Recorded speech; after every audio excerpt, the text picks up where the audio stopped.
I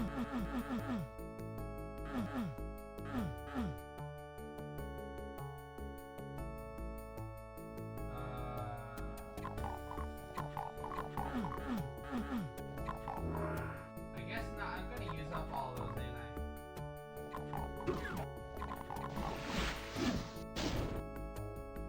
Alright, I guess I'm just gonna take a stroll.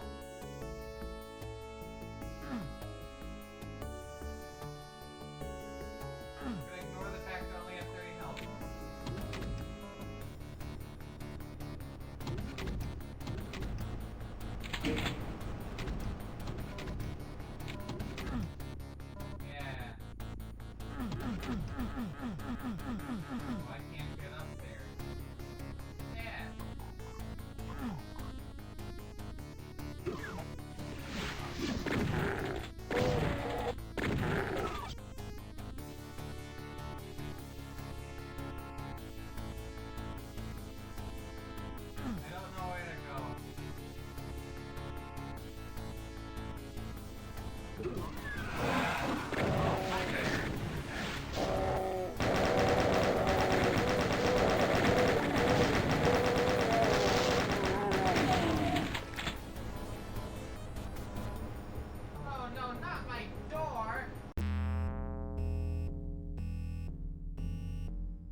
Good evening.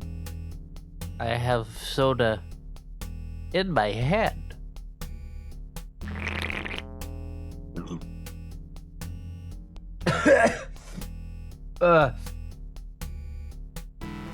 I seem to have smarted.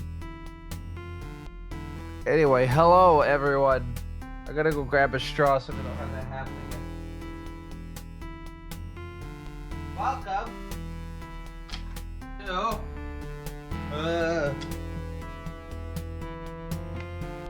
a fine quality live stream from TBCR Productions, and I am TB. Obviously, that would be a bit weird if I was someone else on this channel. I think TB would be panicking at that point because that means his account would have been hacked. I don't know why I'm referring to myself in third person. You know what I mean.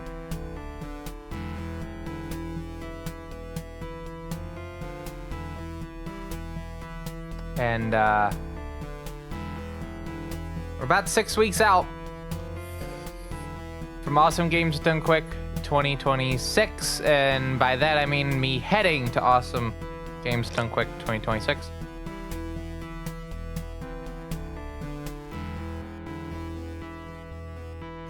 And some good news. I was able to find, I was looking for 2 people, but we may have 5 people total in my room for agdq, at least for the first half of the week, 4th through the 8th. But I mean, that does make the room share a little bit cheaper, so we'll have to see.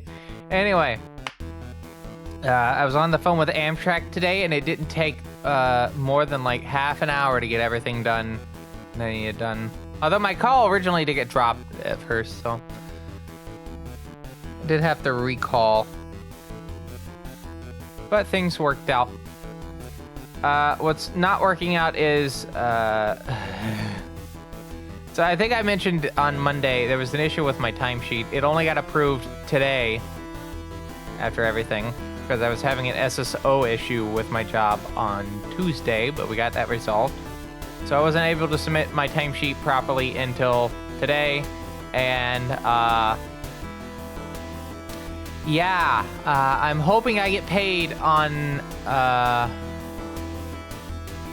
next week, because if I don't, going into the beginning of the month, I'm going to have less than $300 to my name, which is not great. Because I don't get the money from the Amtrak thing from Chance until early next month, and if I don't get paid next week, I don't get paid until the 4th of next month, which is very big butt clencher moment. Hello, Honeybird. Welcome back again, by the way. And also, hello, Taxodium and Matrix. You could tell I was asleep for a bit. I'm stumbling over words even more than usual. But yeah, we have Rott today. Ludicrous Edition. If you're unaware, I got this into Awesome Games Done Quick 2026. And we're doing Dark War Ludicrous settings, which I will elaborate into what that means in just a second. But yeah. I do hope everyone is doing well this evening while I get the game up. Oh yeah, I'm on Mate this stream because apparently I get better performance on DaVinci Resolve when I'm running in Mate specifically. It does mean I have a little bit less space to work with, but that's fine. All right, where's my Steam? I need to get the chat in position before I do this. Give me just a second. Gotta straighten my monitor out too. I'm not looking at my monitor dead center. Fun fact. It's because of how the setup is. No, not my multivitamins. No, I can't believe my multivitamins went. Yeah. Anyway, let's get Rott going.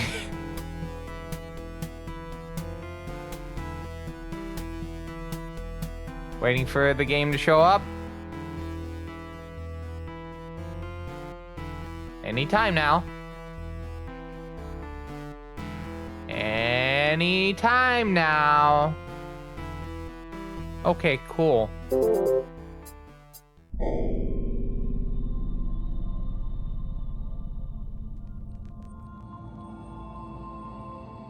All right, so we're just gonna get this part out of the way first. As a reminder, this is a speedrunning stream, and you're gonna be hearing some noises in the background that will let you know if I'm ahead, behind, which is more likely the stream, sorry, Texodium, part time, or... So we'll see how that plays out.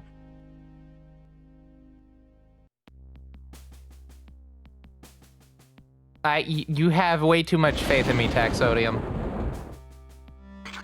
This game has too much, like, gears in motion that world record on first go is really, really, really, really hard to do. And especially since I haven't played this in exactly a week. All right.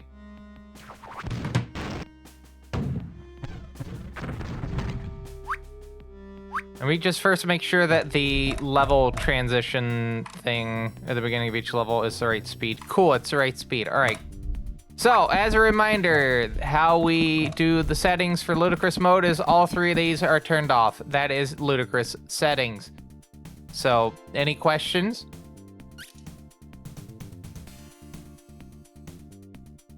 No? Okay. We're getting on going then. Estimate is 45 minutes, just in case you're not aware. And we're gonna get going.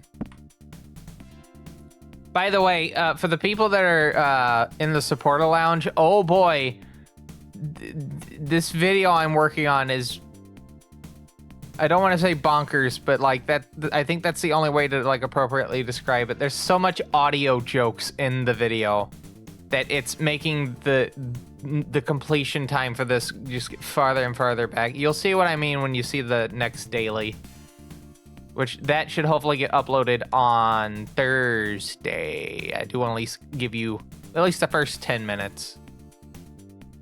Anyway.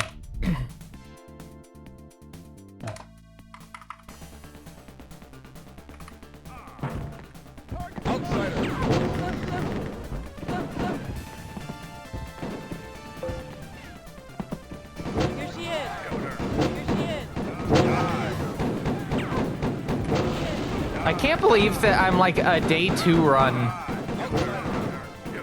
Can potentially be day 1, considering how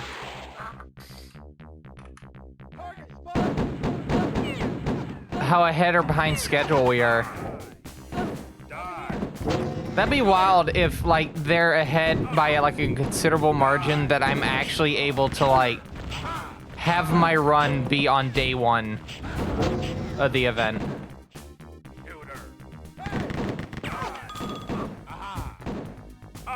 For those unaware, it is my run is currently scheduled for January 5th at about 12:50 a.m. which is I think the earliest any of my runs have ever been for GDQ ever.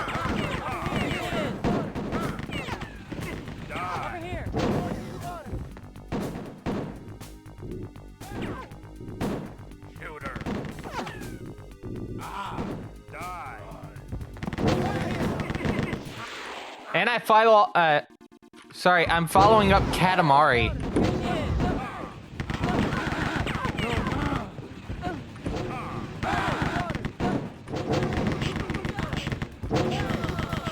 Like, my run immediately follows Katamari. Which is wild. Because that's like a new game run.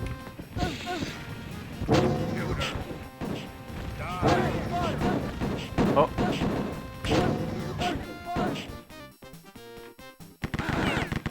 Here she is. Okay.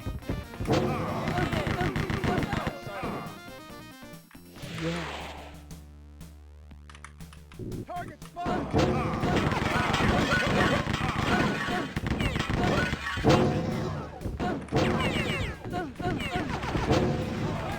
Also, I want to mention, tomorrow I'm going to record the footage for the coffee specific video.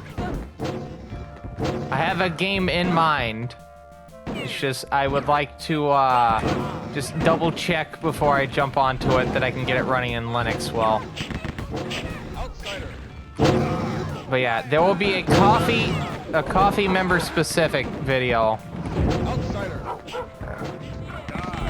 And that will be edited after the video I'm working on currently, because the one after that is the first Christmas video, and that's a very short video.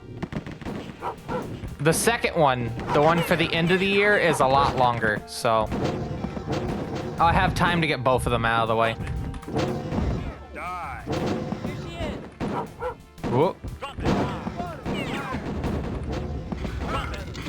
Yeah, I'm free-ish for most of the week. I do want to go to the Monroeville Mall because, for those unaware, Monroeville Mall in the Pittsburgh area is where George A. Romero's Dawn of the Dead was filmed.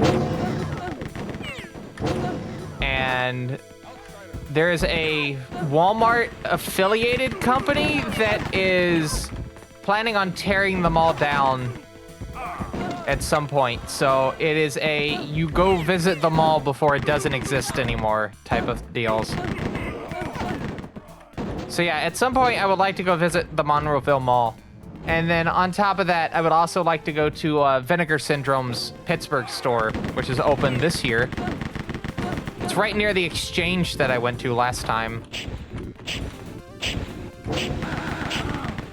I would also like to go to the Exchange.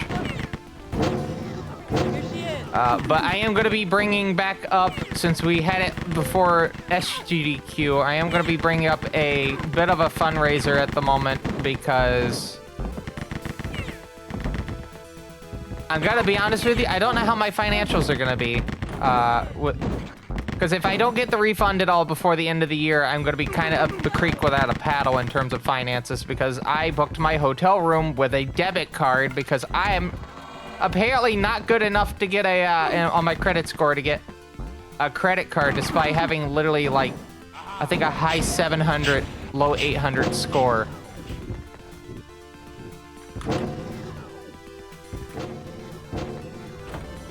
Isn't that great? You can have a good credit score and still be denied a credit card just because you don't take out credit enough.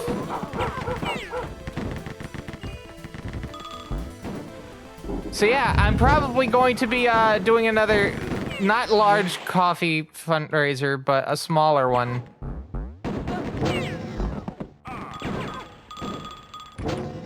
And I will enact a thing. Oh, what am I doing? I'll enact a thing where if any money that is given towards that is also going to give you the equivalency for speedrun requests as well. Kind of similar to the, well, the current format. Outsider. Well, we can just say, as with the normal speedrun request format, if you do contribute any money via the coffee, you'll get that amount in speedrun request.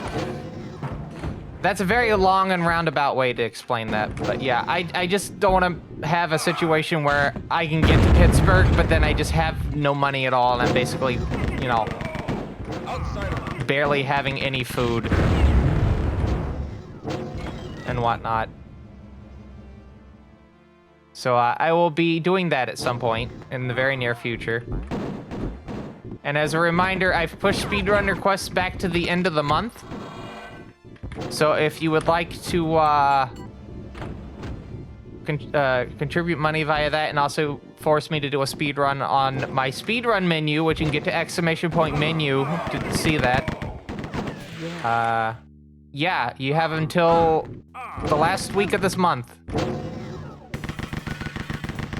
The Saturday after Black Friday is when we are having that stream. So not this Saturday, but next Saturday.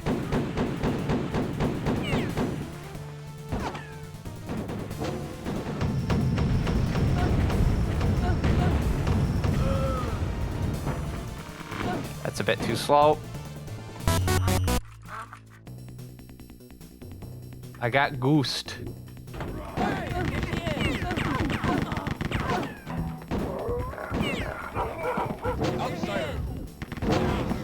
Alright.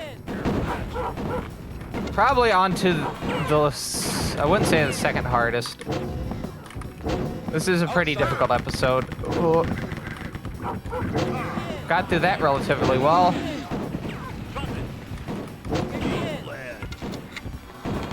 I will say this, even though there's apparently not going to be any roller coasters open that day, if anyone was also interested in going to Kennywood on the 3rd, you can apparently get some tickets relatively cheap right now, but they do have a lot of old, like, flat rides that are very rare. And you would also be going to, like, one of the oldest trolley parks in the U.S. So, yeah, if you want to go to Kennywood, let me know. Be on the second to last operating day of the season for them.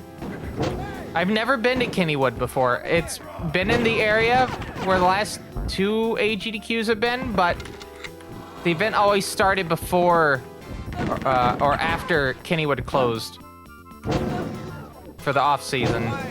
Outsider. So even though it won't be like a proper visit to Kennywood, it'd still be a visit to Kennywood. I do want to go to Pittsburgh at some point during the summer or springtime next year so that I can Here she is. properly experience Kennywood.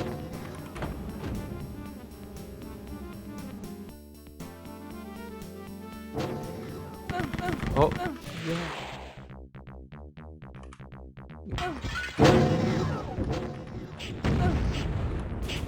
Yeah, this first run's got a little bit of rustiness to it, but that's fine.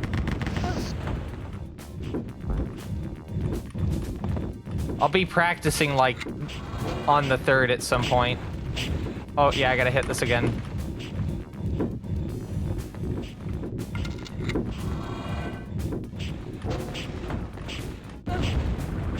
That's fine. That's more than likely, to be honest.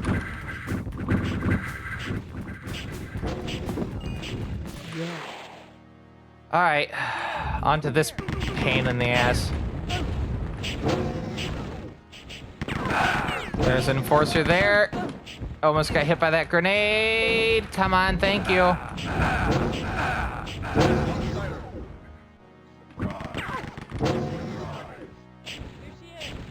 Here she is. Ah, that's good enough.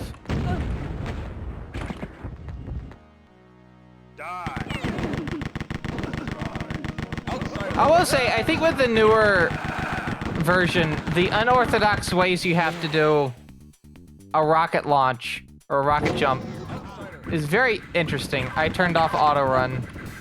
I need to change that key real quick. Well, not right now. I'm glad I stopped to check to see if there was a... Was it over patrol?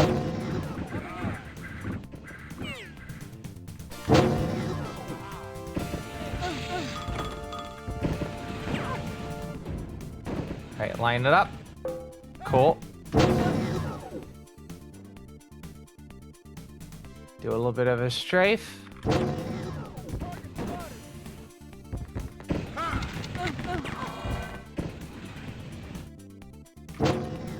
gonna head over here. Very nice health right there. Very nice. Oh, I hit tab instead of E. I'm so used to having activate set to E. Very bizarre.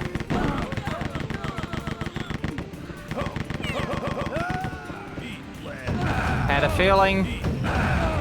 That one's always there. All right, let's head out.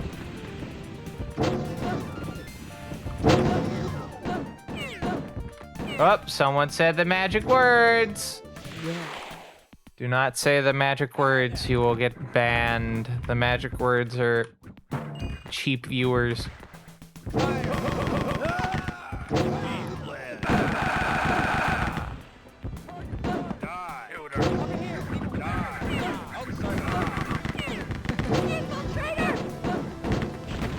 No, you can say please, but don't say cheap viewers.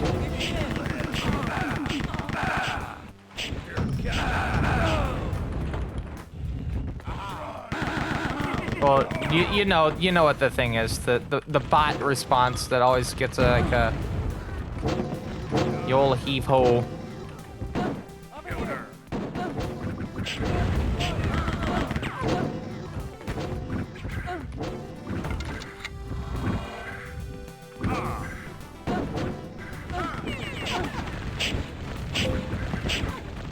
I'm kind of excited about Sunday because I've heard of Transport Giant.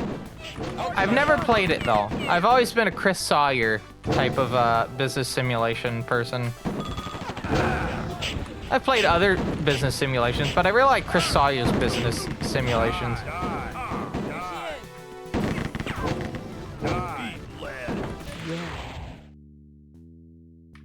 So it'd be interesting to see another like transportation logistics simulator that isn't from Chris Sawyer.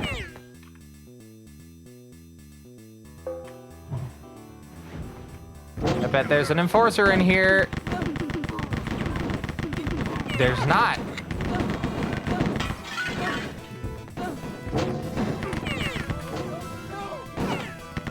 All right, chat, tell me how many attempts to get God mode you think it will take. This is not a prediction because it's too fast-paced to really set that up.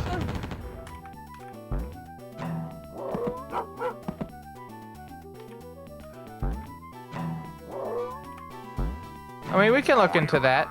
Here's number 4. Number 5. It's all doggo. Number 6. Number 7. 7.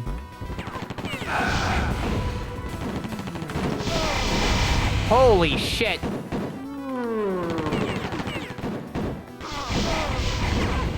You really gotta fight it so you don't go flying.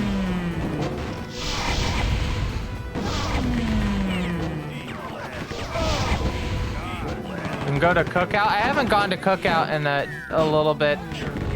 Just because I've been trying to save money for GDQ.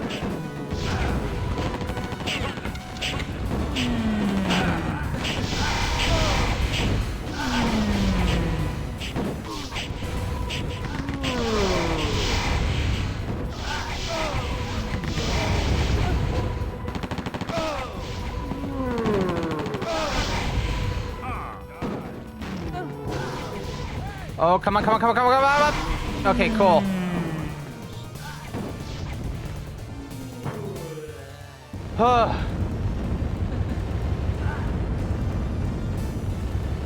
That almost ended in disaster.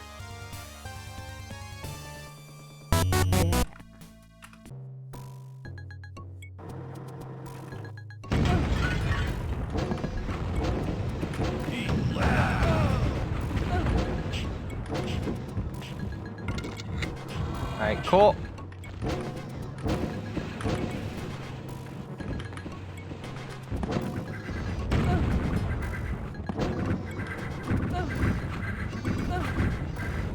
Gotta be careful. That would have been bad.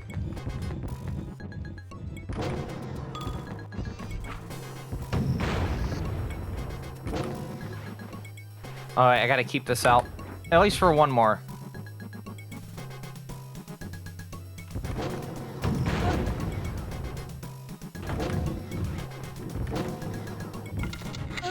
I have not looked at the timer, so I don't know how far behind I was on that last split. I'll have to see once I'm waiting for the push wall near the end. Yeah. Oh, I could look now. Okay, not that far behind. We're going for a 37 pace right now. Yeah, that's fine.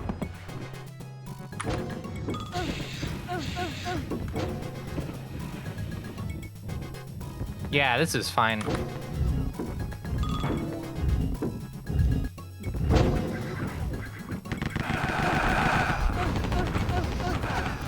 Oh, that's not fine. Outsider. We got out of it, though.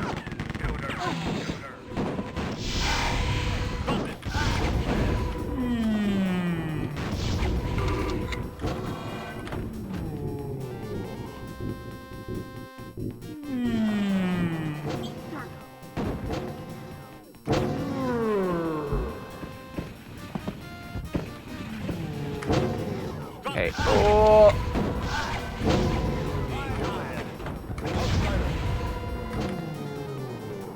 There's a guinea pig parkour video game coming out.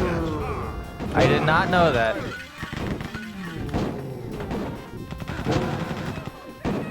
Outsider. All right, here we go. Dead in 5 seconds.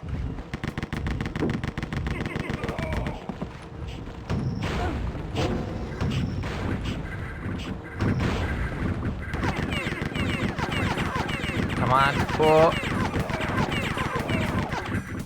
Some pretty bad luck right there, but it's fine.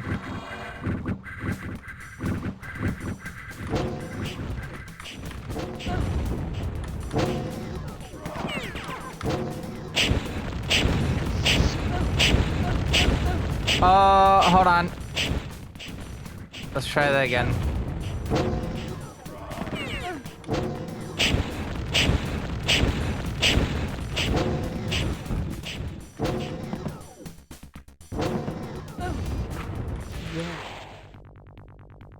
Okay, we're doing fairly well so far. That just means there's a hang-up coming up soon.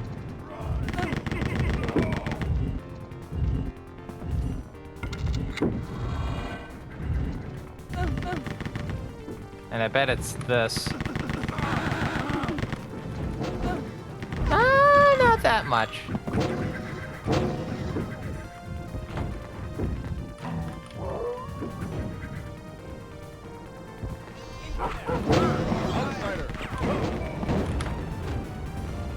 Not by that much. Not by that much. Oh, come on. I was hoping to get double dog jump right there. That would have been pretty cool. Over here. One. Cool. Very nice. Ooh. Had a nice robot. Very nice and kind robot shoot a missile, destroying those guards. Outsider. Alright, on to Angry Quilt. There is no randomize on this level. There is a randomizer, but I do not use it. As it turns out, it is not necessary. It just wastes too much time. It's actually just faster to pick this up and go for it. That's good. That's actually good, because I think in order to get a really good, efficient route, you need to minimize the amount of randomizers that you have to encounter and interact with in the run.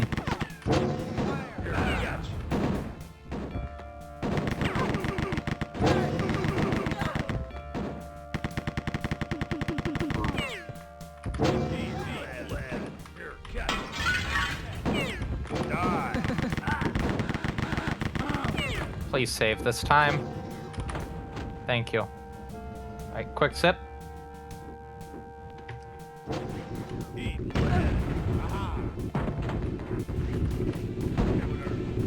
Oh yeah, I need to go ask on the runner specific GDQ Discord if I can set my game up on the 3rd, since my run's on the 5th. And since I'll be there literally a full day before the event begins.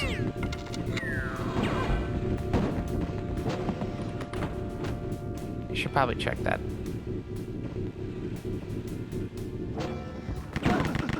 If you're attending AGDQ as well and you'd like to hang out the day before the event starts, do let me know. Doesn't have to be Kennywood if I don't go to Kennywood. Ultimately, just comes down to how things are. It would be nice to go to Kennywood, see the big tree they got there.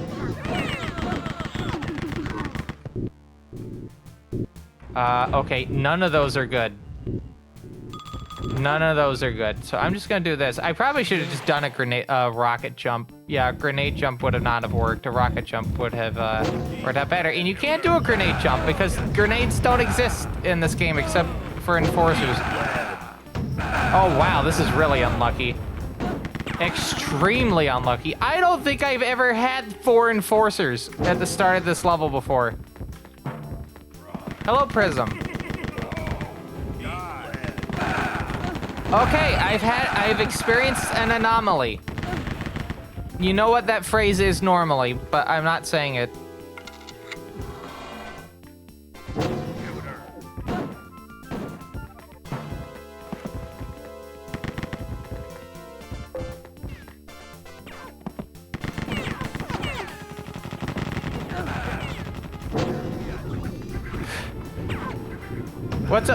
What's a really roundabout way of saying that? I've encountered an anomaly of the unique variety. All right, hold on. I gotta focus. That's not focusing. That's the opposite. I've been perturbed in a distinct way.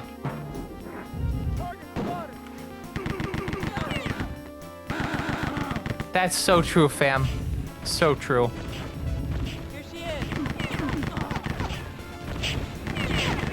All right, I gotta wait for the enforcer to get close enough.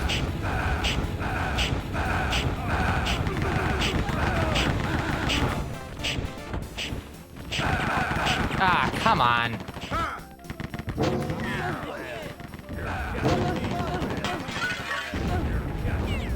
I need to get health.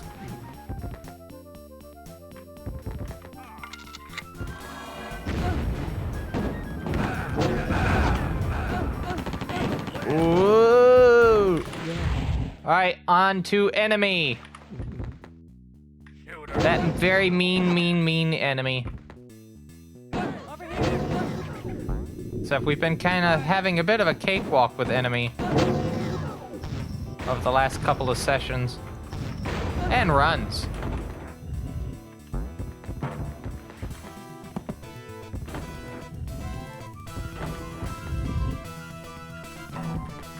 Okay. Firebomb. Of course you get caught in the fucking wall. Of course! Alright, I gotta lock in.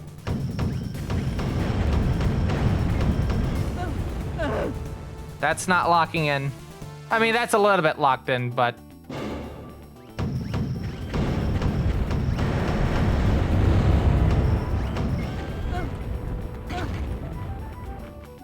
She's floating in midair! How does she do that?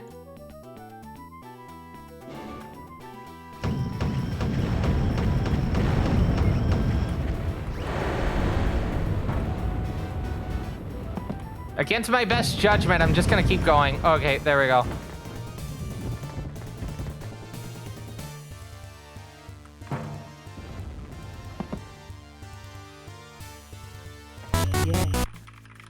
Not okay, we're doing fairly well. On to episode 4.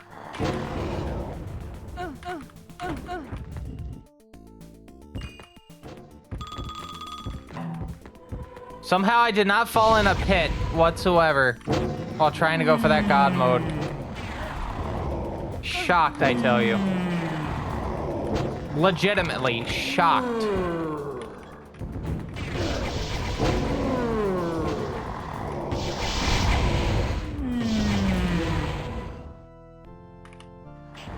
Alright, final... Oh, no, I can't say it. Second to last random power-up. Guess how many attempts? We need dog mode this time. Dog mode seems to be a little bit easier to get than God mode.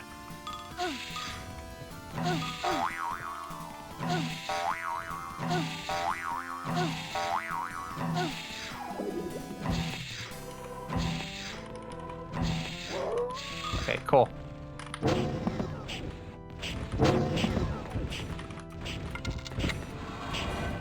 I'm gonna be honest with you, I wasn't counting, so you're gonna have to count how many attempts that was. I was kind of, as the experts would say, lock the fuck in.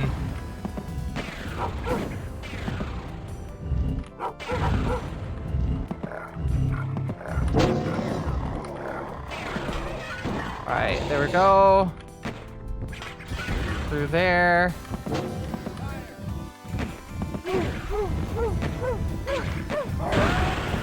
Lamau.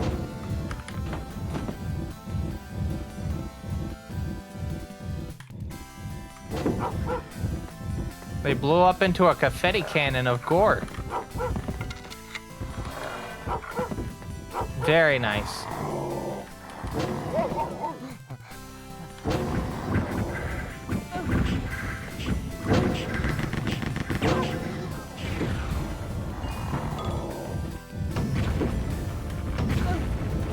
You know, when I hear the phrase comedic violence, I think of this game.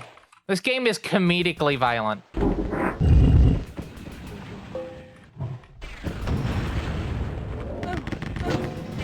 Especially when you have EKG mode on.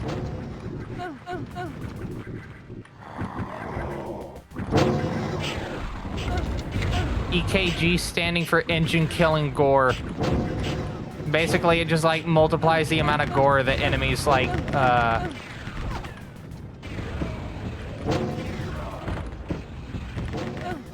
shower out from themselves. Which back in the day, considering that you would normally be playing this game on a 386 or a 386 or 486 processor, yeah, that would kill your system, make you have to reboot. Probably. Sorry, did I say second to last? This is the second to last.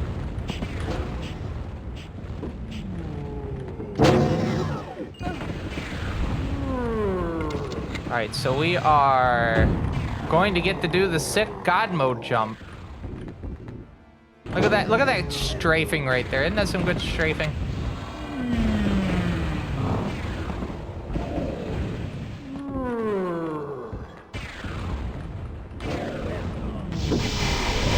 Okay, that was a terrible idea. I don't know why I hit that. I didn't need to save. God mode doesn't have elevator music happen, so me doing that was completely pointless. Cool God mode jump.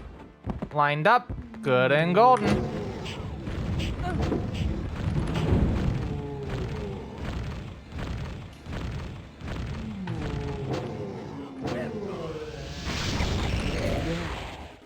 All right, on the backfire.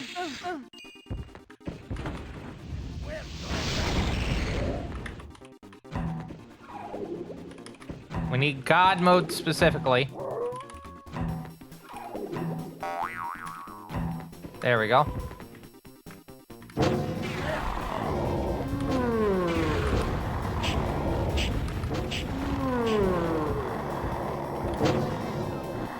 Nice strafing.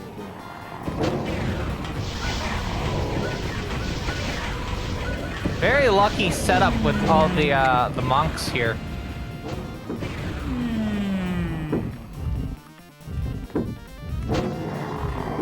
We're definitely not going to be getting anywhere near world record territory, but I think this is going to be a very nice sub 40 run.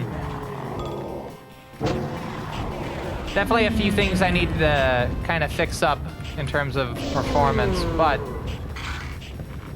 Hello, Ruby. I hope you're doing well. Welcome to my usual stomping grounds of speedrunning.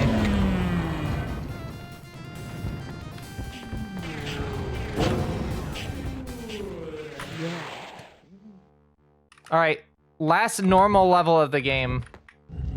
I can't even call it a normal level, considering, you know... There's, like, barely any actual fighting in the level. You don't actually have any combat till the end of the level, and even then, you don't even really do the combat. Also, hello, Thrin.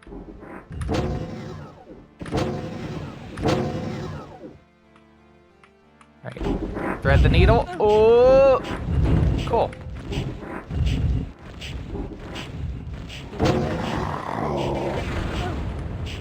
Alright, now we get to have the screen get covered with text. Oh, out of my way.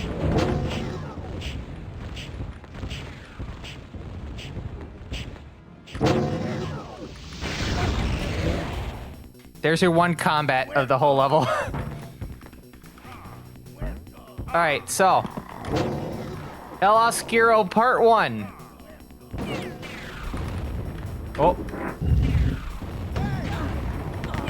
That guard had the stance that I usually do in photos. If there's ever like an actual real life photo of me, I am usually in a stance like that.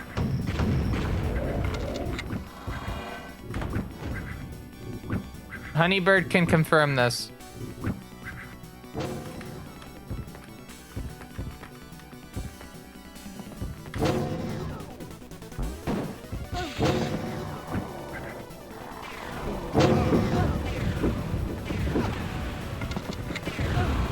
All right, so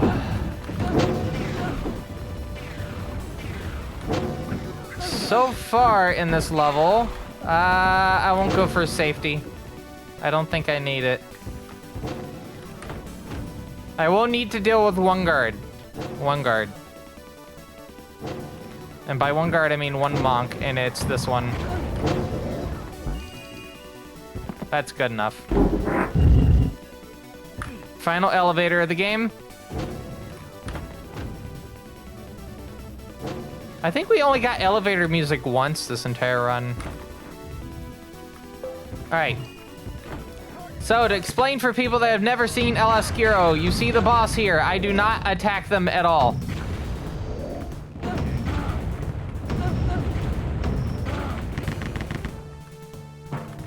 I intentionally avoid El Oscuro as much as I can.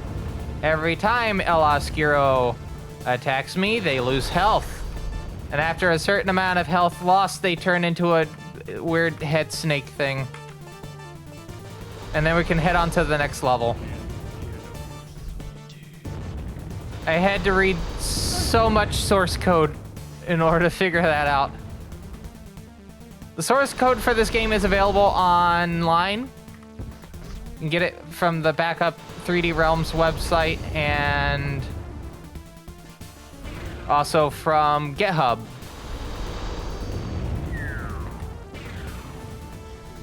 I mean, I know C code, so I did. That was my language of choice back in college.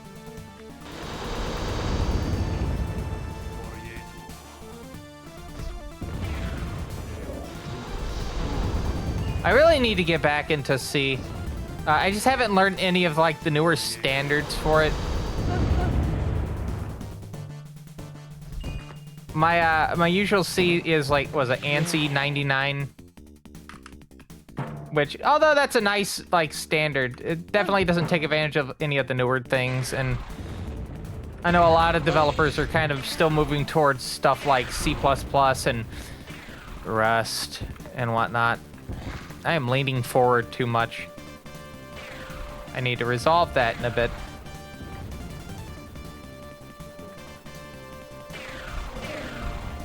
Rust, Python. Yeah, Python. I also need to brush up on Python. Python's a good scripting language, as is Perl and, oh god, what do they call it? Tickle? TCL? Yeah, Ruby's a pretty good language as well. I wish I had the time to learn a lot more languages.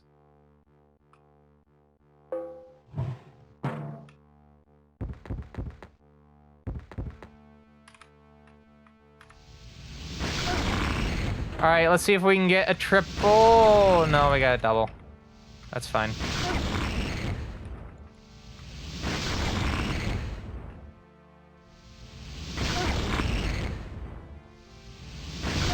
All right, so we just got to get rid of the larva. We're good there. Let me just double check, make sure I hit that. Cool. And now I need to head over here. Grab the key. Have an opportunity to get a triple here. Potentially. Nope, single. And the double. Alright, need to make sure they're not here. If I leave a singular larva in this level when I complete it, I will have to restart the level, and that means the run is invalid.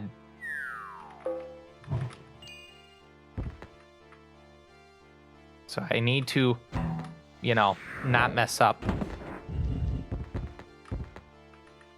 All right, here we go.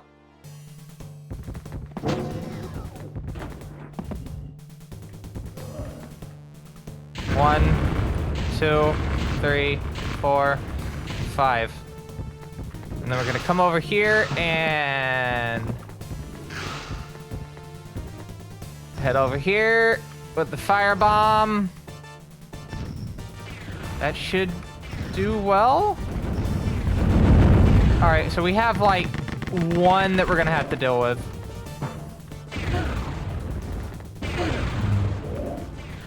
Or two. All right, now I do need to wait until this asbestos runs out. Now we're gonna go heal, and now we'll go for agdq.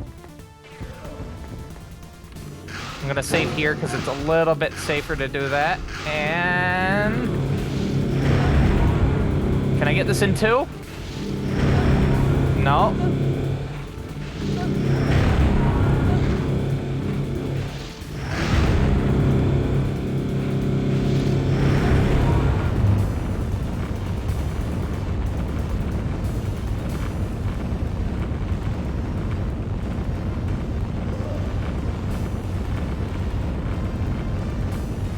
I'm shading my eyes. It's very bright with all the green and red gore coming out of agdq's head.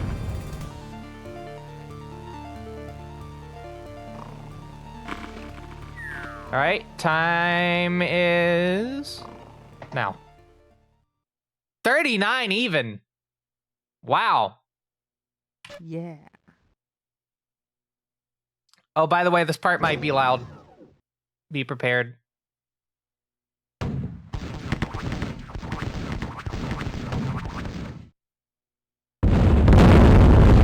So anyway, I was thinking about what safeties I should do for this run. It's a little bit loud. So yeah, we may need to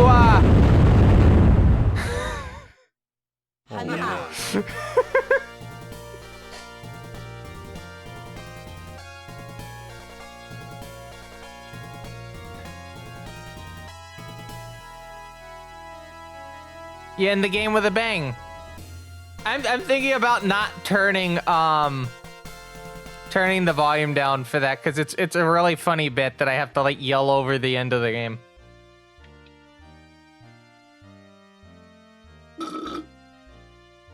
Okay, let me finish this soda. Yippee! Yeah. You need this loud explosion in modern games. They are not giving what you need with their weak explosions. Yes. You know what? Yes. I agree. We need more big explosions in games. Comical explosions. Hanao.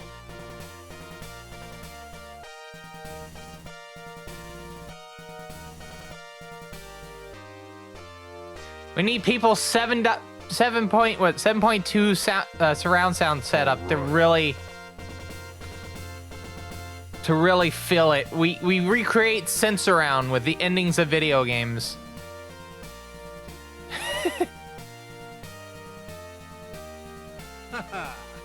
For those unaware of what I'm talking about, I can't believe I haven't explained this. Sensurround was like an audio format for theaters.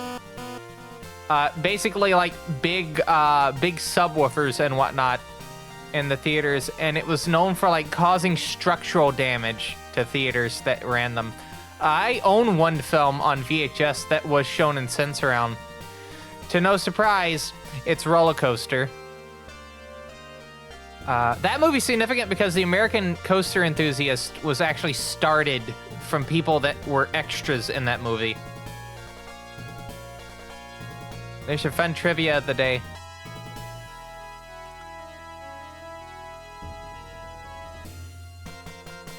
Alright, so we're gonna get to another run.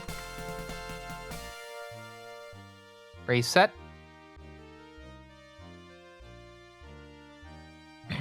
Here's our developers of incredible power. Look at Tom Hall with his hair right there.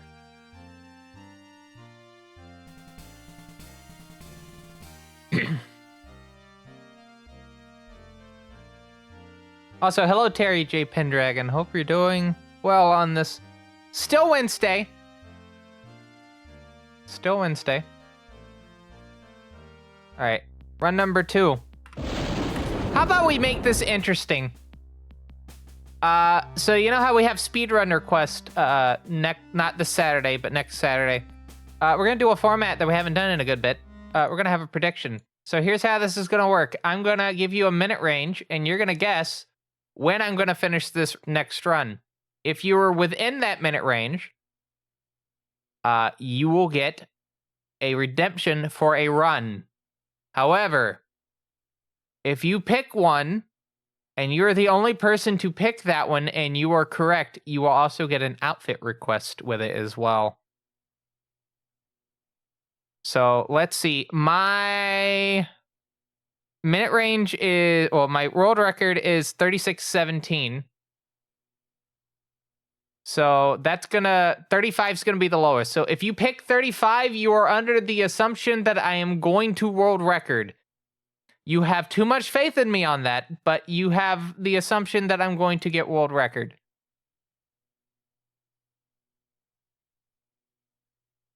I like how all my recent predictions are just SMT if related. All right, so guess the minute range.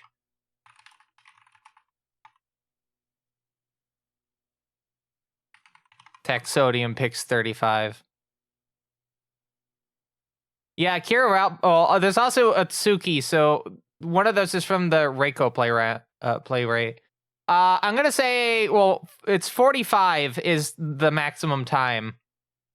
So I'm gonna say 36, 35, 36, 37, 38, 39, 40, 41, 42. I think I can have up to 10 of these.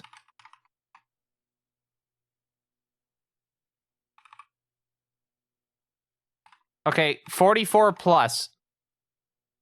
I'm going to give you about 20 minutes. You have 2/3 of the run to think about this, to watch me and my performance. Do not just immediately put like a vote in. You could put a vote in immediately if you want. I can't stop you on that. But yeah, you can put it in a guess. And yes, as a reminder, if you and others are correct with your guess, you get a speedrun request for next Saturday. Not this Saturday, next Saturday. If you're the only person to pick and you get it right, you get an outfit request on top of that. I'm currently in the process of trying to fix up the outfits as well. I think I used the wrong matte caps on them. Wrong amount of shine. Trying to fix that so it's a little bit more of a matty type of look to it. I also, if you have any suggestions for outfit ideas that I could do, that aren't like terribly expensive to kind of implement, definitely mention those in the feedback channel on the Discord. Anyway, here's your prediction. You have 20 minutes. Good luck. Oh yeah, I should probably explain for people why I'm playing as Ty Barrett. She's a little bit slower than Lorelei, but she has a little bit more health. And world record uses Ty Barrett. All right, here we go. Da da da bop.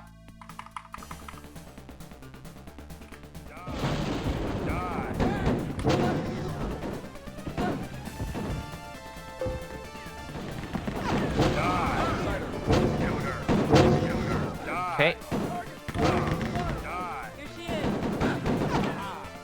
Getting kind of good strafing right here. You could also stand on top of that guard right there. I call it Goomba stomping because you can basically just drain their health by being on top of them.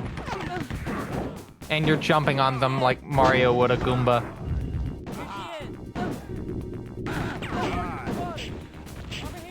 You may see that a little bit later in the run, but right now it's just good movement.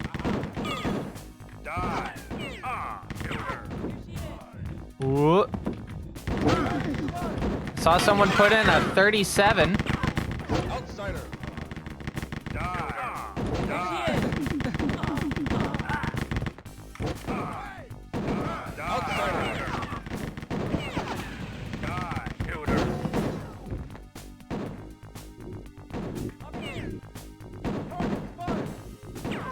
Oh, I forgot about the whole ad break thing. I'm gonna be honest with you because I think we're in the middle of... actually, I don't even think I heard the... Did the da-da-da-da go off during... Outsider. I can't remember. I don't think the da-da-da-da went off. I heard the scream earlier, so that's a bit weird.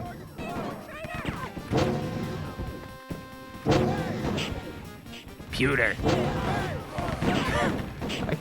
You heard it go off? Okay, I'm just apparently bad at listening. So yeah, there is various mitigation you can do for dealing with the ads if you're listening to this and not currently in the ad break. Streamlink is a good option at the moment. Ah, okay, that tracks. But yeah, exclamation point ad break, and obviously if you don't want to deal with the ads and you just want to watch this damn stream without them, definitely consider a sub to the Fine Quality live stream. There is going to be in the near future another opportunity to get to give gift subs for 35% off. I have 3 more streams I can do that with this year. And it'll be for a 10-hour period.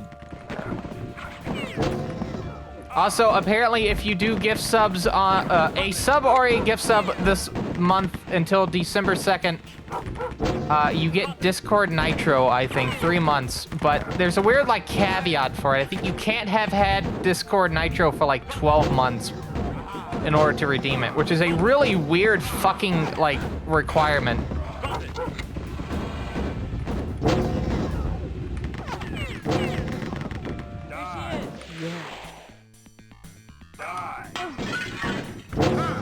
I don't understand the things Twitch does sometimes, and Discord does.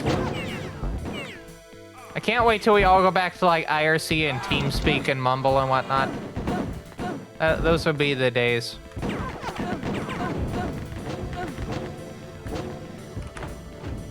Yeah, to win the game, you have to defeat John Romero.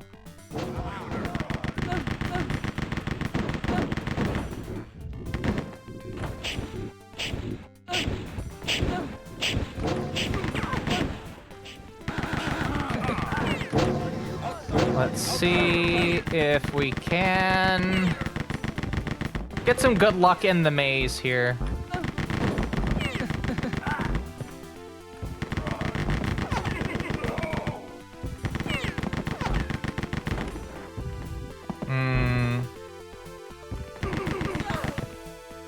But yeah, for those that may have joined a bit late, there is going to be a day, if you're a supporter of the Fine Quality live stream at the moment, which again, you get access to the Portal Lounge with the Twitch sub or a $5 recurring coffee donation. There's going to be a daily for what I have done of the next video, which is on a Zelda fan game. 2 of them, actually, but I may have to split them into 2 parts because it's taking way too long to do the first one.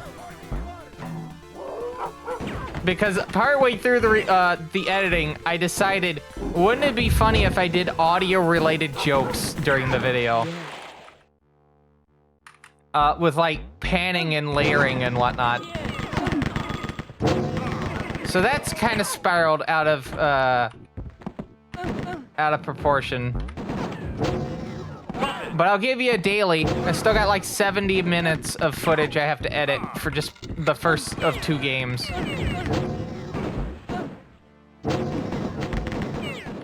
I may also do a quick edit of one of the Christmas videos at some point in the near future. Hell, I could probably do that before I go to bed tonight. Just get that out of the way so I can just solely focus on this.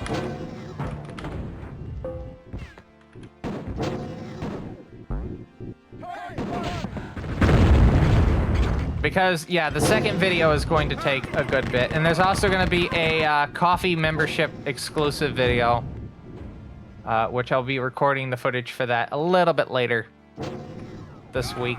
It won't be, like, super big or whatnot, but it'll definitely be kind of an exclusive for there.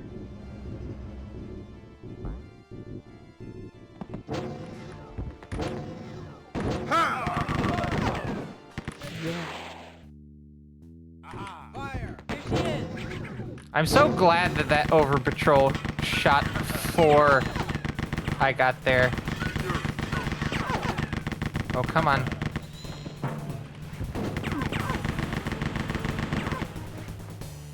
Come on.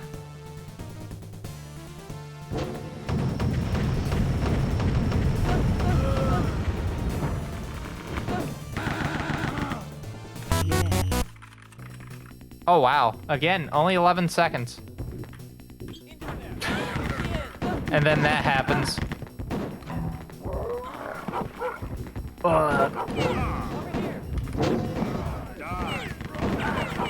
The death noises in this game are always great.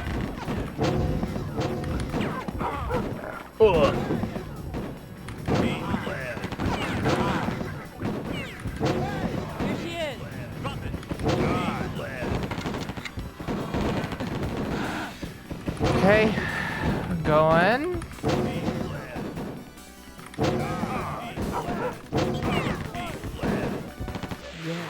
Yeah, you win yourself a small fortune in Monopoly money.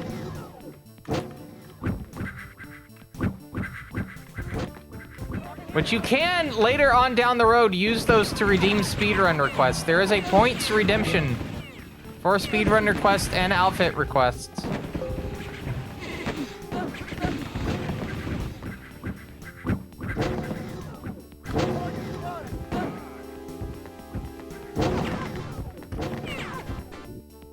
I did want to provide at least one option for people that, that's kind of time-based.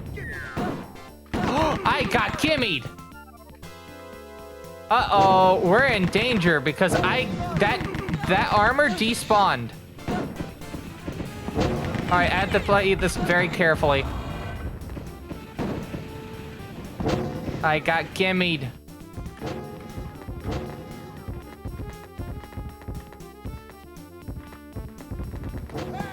Outsider. Shooter.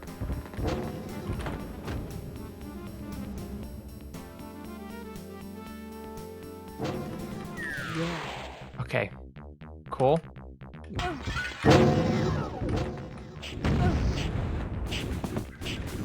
Didn't take damage. Neat. Going for that. And we're going around. Getting the key.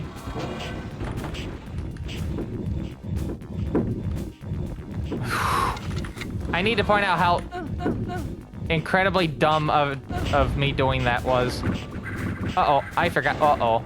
Okay, hold on.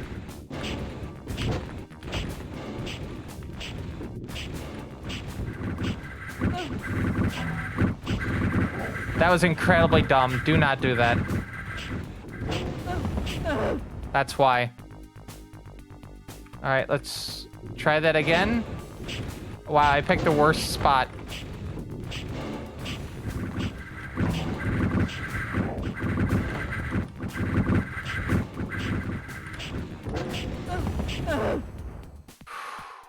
This might be a reset.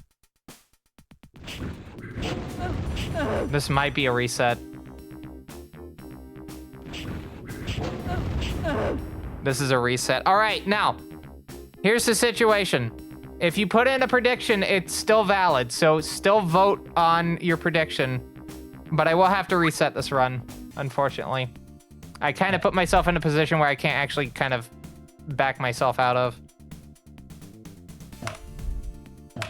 It happens.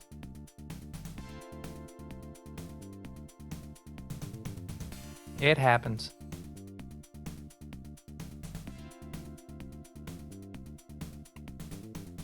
Also, I want to do, I mentioned this at one point earlier. I want to do a Sven co-op video, but instead of the usual suspects, so like Fresh, Coffee, Spockland, I want to explicitly do it with VTubers. Not for a stream.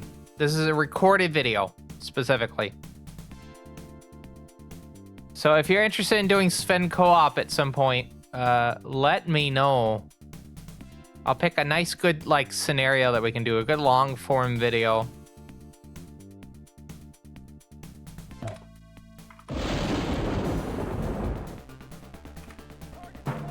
Here she is.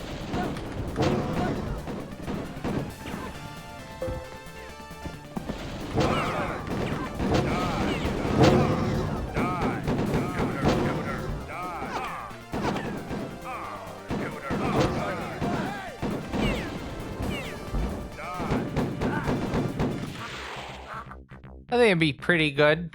Shooter.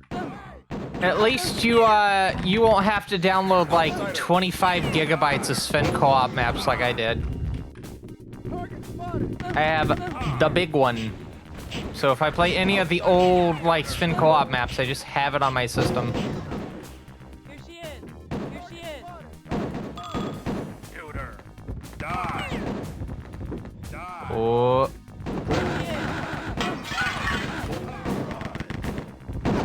Outsider. Here she is. Over here. Over here. Shooter. Die. Here she is. I also point that out because I haven't done like really a good a Sven co-op recording in a good while because we've had Minecraft running on the system.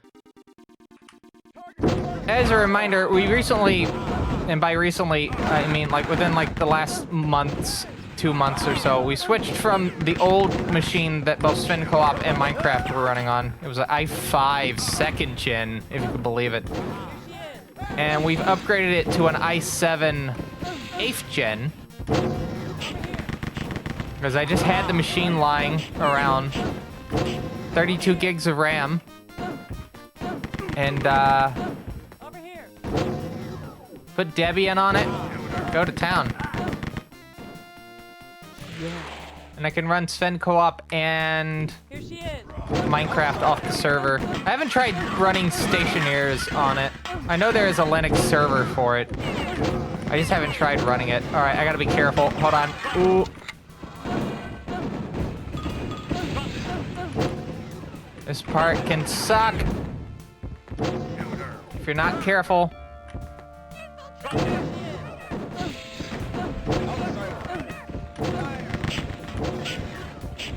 All right, Cold. Now let's become a dog. All right, so we became a dog. Outsider. I'm gonna word that exactly like that during my run at GDQ.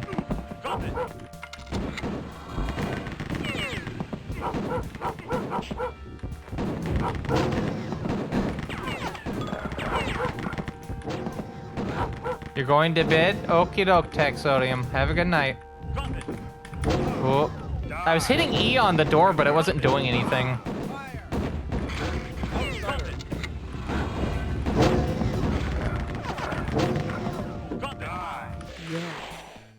Alright, on the 2-key return.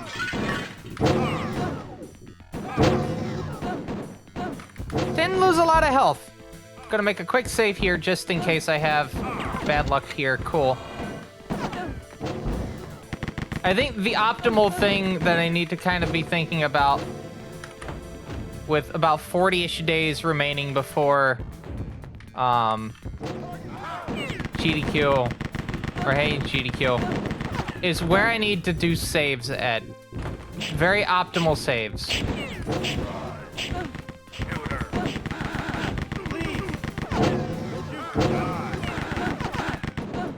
Ah.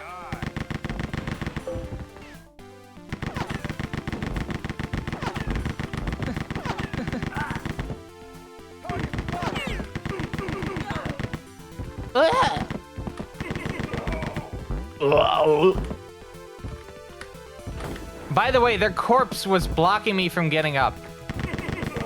Enemies' corpses do have hitboxes until they hit the ground.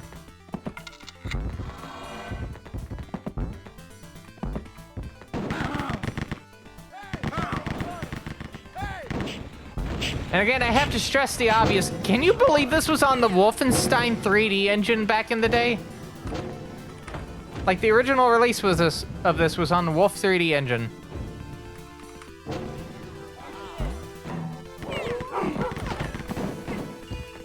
The very advanced version of it, very janky version of it, but still Wolfenstein 3D.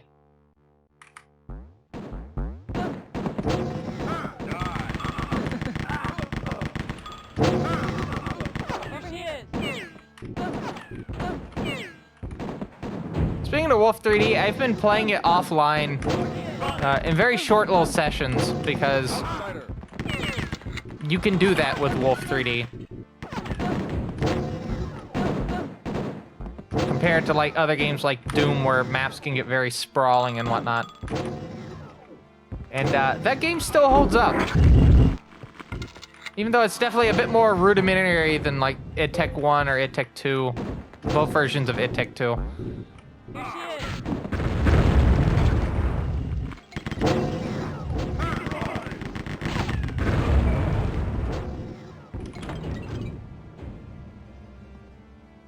Still holds up.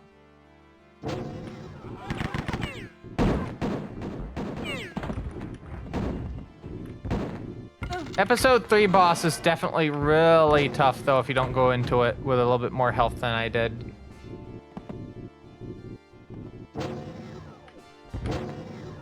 Outsider.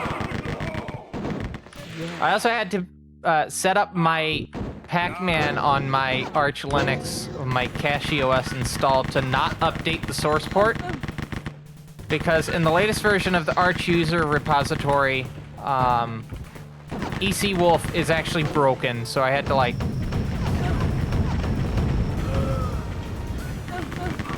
have it exclude that from the update process.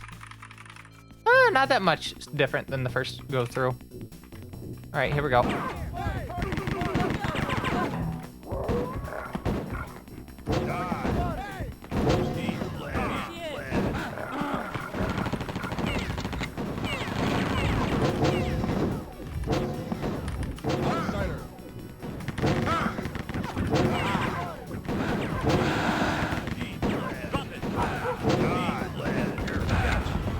You know, I can't remember. Speaking of Sven Co-op, I can't remember if there was, if the video where me and Coffee, like, solved a Sudoku puzzle. Okay, let me explain. There was a map, right, for Sven Co-op that is a literal Sudoku puzzle that you have to, like, walk around and, like, move the pieces into position and whatnot. I don't know if I ever made that public or not, or if it's, like, just sitting unlisted on my YouTube. I might make that the Patreon exclusive because that's a really fascinating, not Patreon, Coffee exclusive. I'm not doing Patreon. Patreon, ironically, is a bit restrictive as to what you can and can't do. So, yeah.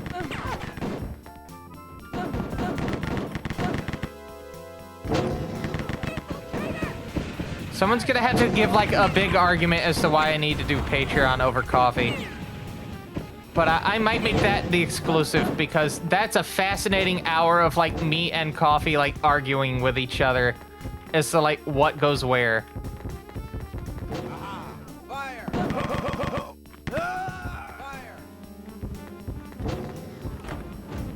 And it's a cool change of pace from, like, the constant action maps and whatnot. Oh, hi, Mark. Hi, doggy. I do not have enough rocket. Hold on. I think there's a rocket here. Yeah.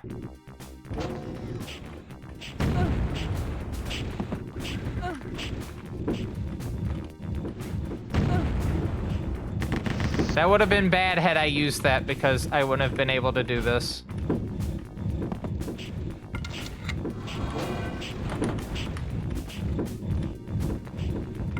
All right, cool.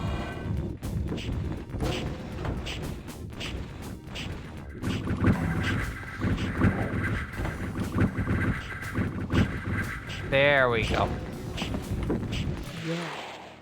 I probably could have, I don't know, like, here's the thing about NSFW content. I don't know if I would feel comfortable doing stuff like that. I know some people will look at this outfit and definitely think, of content to make. Like, that's the first thing that, like, occurred to me when I was making this was, there's gonna be someone out there that's gonna make, like, NSFW of me in this outfit. Like, I made the outfit accepting that fact was going to happen, inevitably.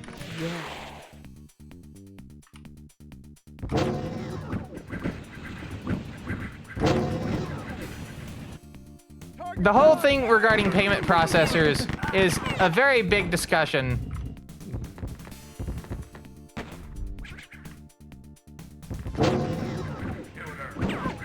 that we could definitely have a full stream in of itself talking about.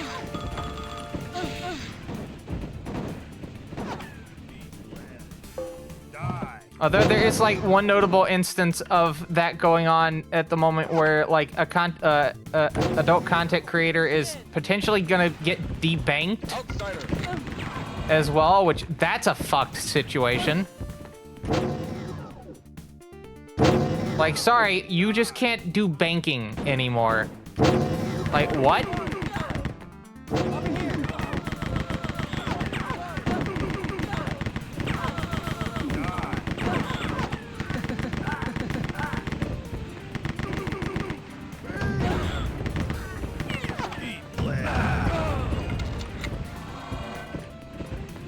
I'm gonna be honest with you. I'm not a big fan of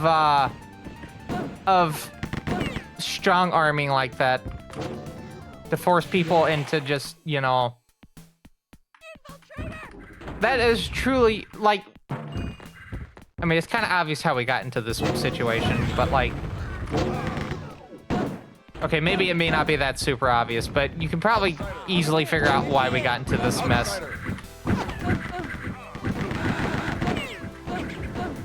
Oh, good. I got netted.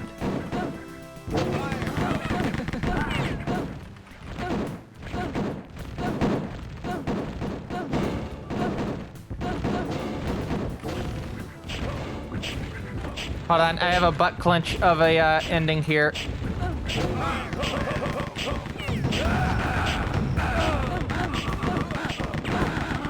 But in terms of like NSFW stuff, I don't know if it's particularly that I wouldn't want to do stuff like that. I just don't know if I want to do stuff like that at the moment. I've just been kind of focusing on, you know, doing what I do best, you know, which is playing games fast and to some people being funny and charismatic.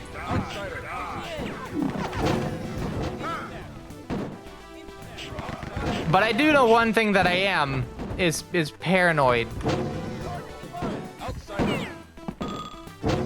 And for good reason.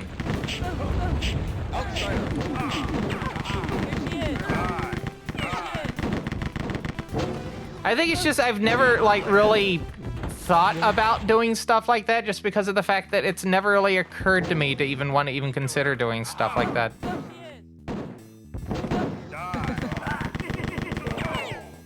Like this outfit was just kind of like to streamline, have a bit of a streamlined look, you know?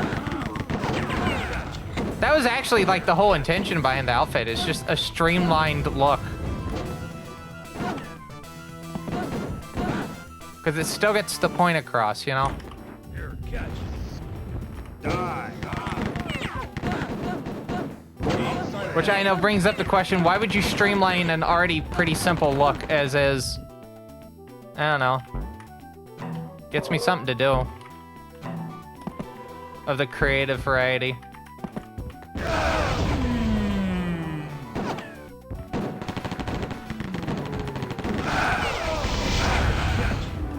Like, I have a friend that would probably, if it was viable, doing stuff like that. Because they definitely need, like, a good way to have, like, supplemental income.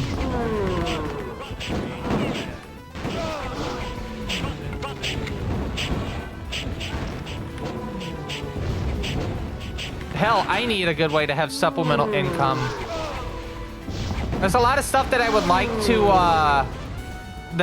to do that I can't do because even with my day job, I just do not make enough money to be able to reasonably do it. Because half my one paycheck goes towards bills, one paycheck goes towards rent, and whatever's left over I have to divvy between personal stuff and groceries and whatnot. And gasoline. Now, I've been trying to save money, at least in the gasoline aspect, by getting flex fuel, and that's been definitely helping. I'm getting gas like 40 cents cheaper than it is for regular unleaded.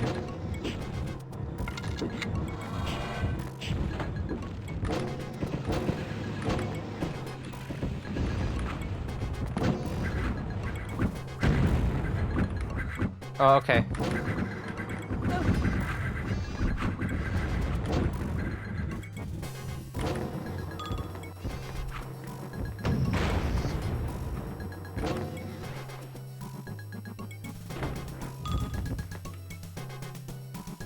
Okay, but yeah, since I've just outright said it earlier, since I know people are gonna be kind of encouraged to do it just because of how this outfit looks, I'm not gonna look down on you if you like make, you know, suggestive content with me with this outfit.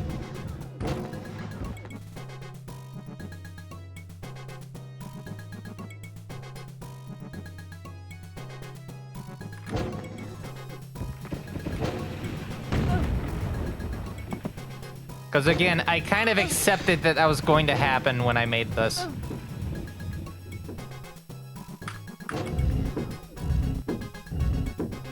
Oh, I can go here. All right, cool.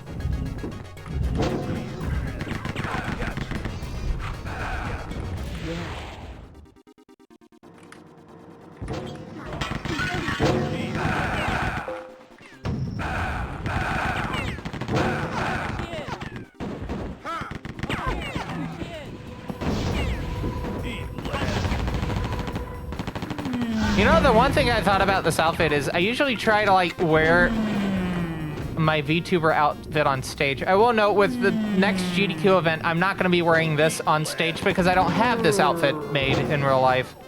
I would like to get it commissioned. I think that would be pretty cool.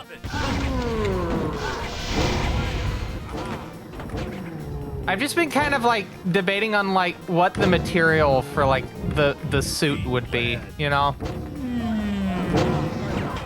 I feel like this would be kind of like, I don't think like a neoprene material. That would chafe like bad.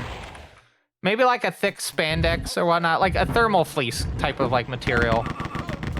Hello, Mafrinthia. Hope you're having a good Thursday. Well, it's Thursday for me, maybe Wednesday for you. Time to learn sewing. I know some sewing, but I would say I'm not the best when it comes to it. I could do like little patchwork, but that's about it. And knowing me, I would insist on getting the Singer sewing machine that uses the Game Boy. I saw an instructional video on how to use that a couple weeks back. Oh yeah, it is Wednesday. I keep forgetting. My brain's been kind of all over the place this week with the whole timesheet stuff.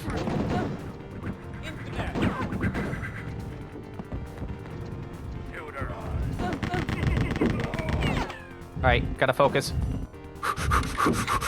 Okay, cool.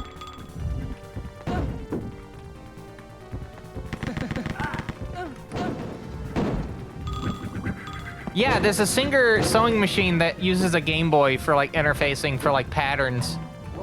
It's really neat. If I once I'm done with this run, I'll fish the video if you want to watch it in the app like afterwards.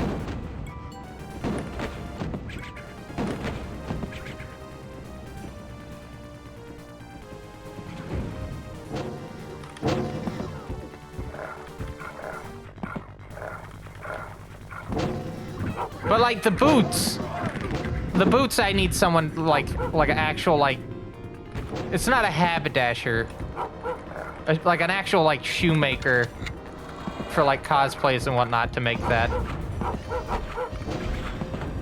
A cobbler, that's the name.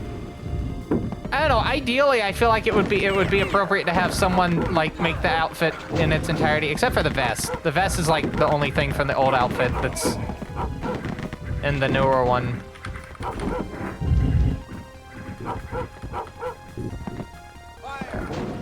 But I feel like it would be more appropriate to have someone make the whole outfit, because there would be a bit more of a stylistic consistency.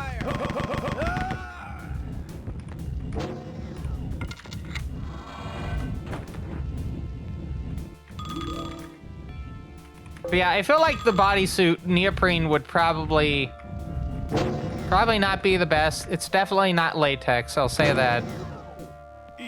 Because that definitely wouldn't go Lycra on stage. It would probably be like a very shiny spandex.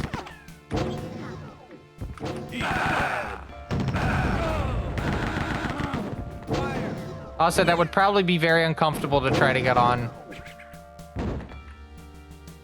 I don't know.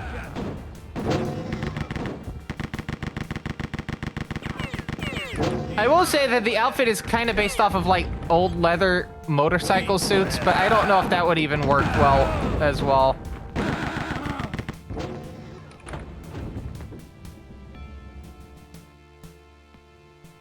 Again, I've not really put a lot of thought into it.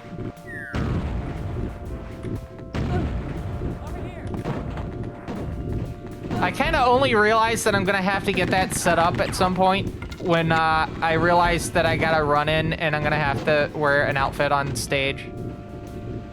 So it'll be the old outfit. Blue shirt, black underclothes. What am I doing? Hold on. F9.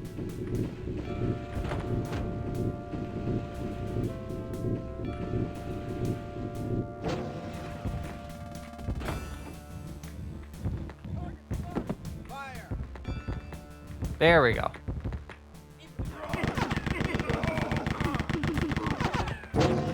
But yeah, I don't think I have the confidence of making the outfit myself. Also, I would have to buy a lot of spandex and whatnot. And I would like to actually like pay someone to do that. I would like, because, you know, I think the art community is kind of in need of, you know, a bit more commerce going on. So I would like to actually try to commission someone proper to make it.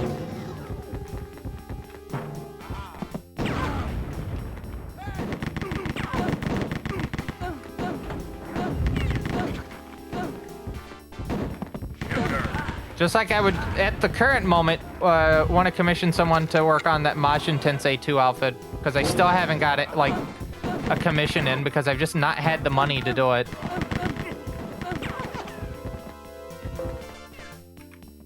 Although, if we follow the pattern of how SMTF's going, I should have at least, like, maybe 2 months left before that's really going to become an issue.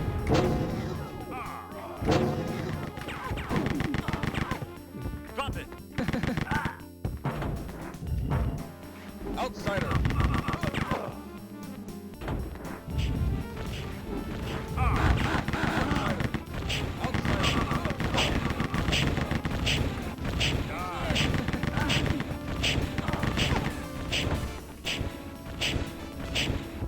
Oh, I do need to switch to that. All right.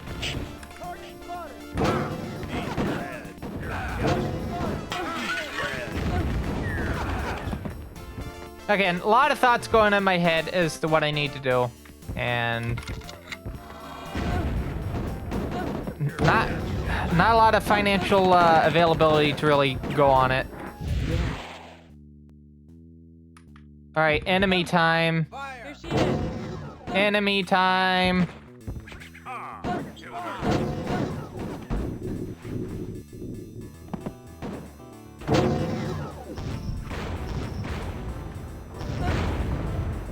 Oh, that's bad. All right, hold on. I need to restart that. That was really bad. Because there's no health. There is no health after I go in there. All right, I need to save here.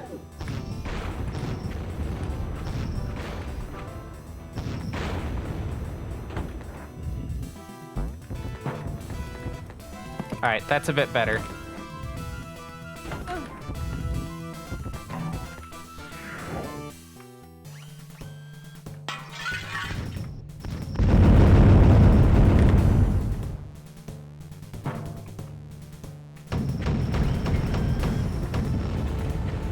I got 7 hits in. This might do it. Yep. Need to race over here. Cool.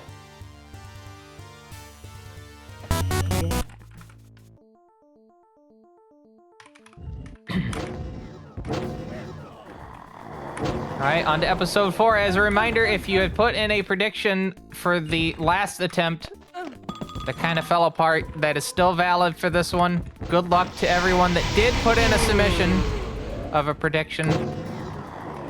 We'll see how it plays out. Episode 4 is basically the cutoff.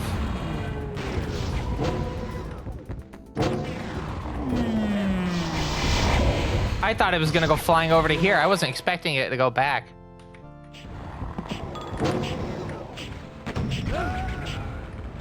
Cool, got out of it.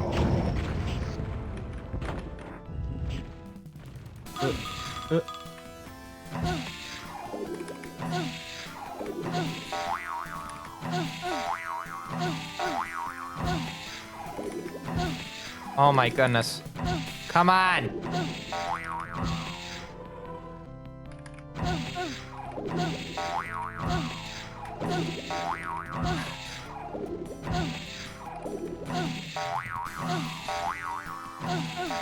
This is comical.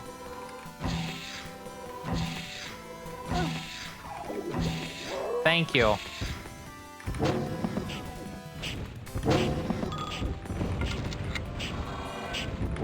That was extremely bad luck. Extremely bad luck. By the way, we'll be heading into an intermission probably after this run. It won't be a full 2 hours, but we will be heading into an intermission. I gotta use the restroom.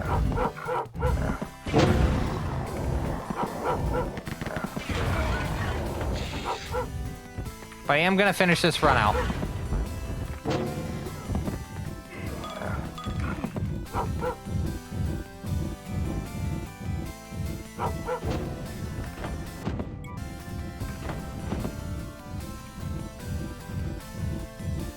I'm gonna run out. I'm gonna run out. I'm gonna run out. I might at least be able to get in. Uh-oh. Okay, this is bad. This is bad. This is bad. Hold on. Okay, cool. Got out. Oh.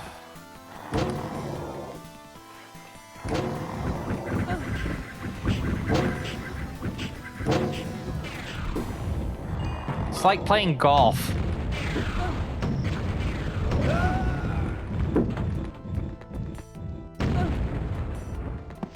Got caught in the sand dune. Had to take a stroke to get it out.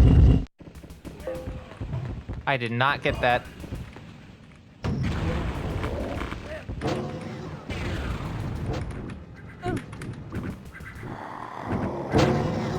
Cool. On the way back. Not good. Still got out.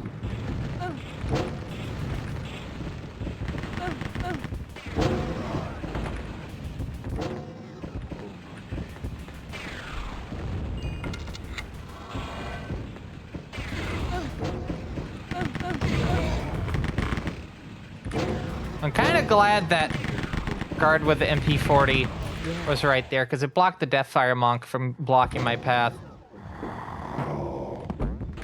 So at least had a way of getting out. Oh, I have not been blinking. That's not good. My eyes are very dry, which means I have not been blinking for at least like 10 minutes.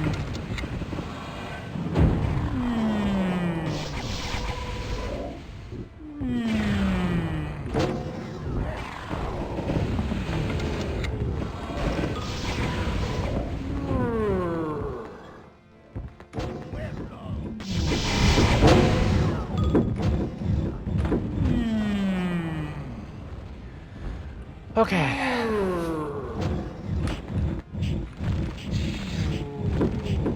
That's pretty bad. Oh, not really. There we go.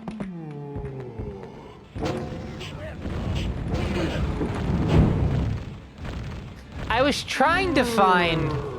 Speaking of outfit stuff, I was trying to find, like, the specific model of boot that the one that my outfit has is kind of based on.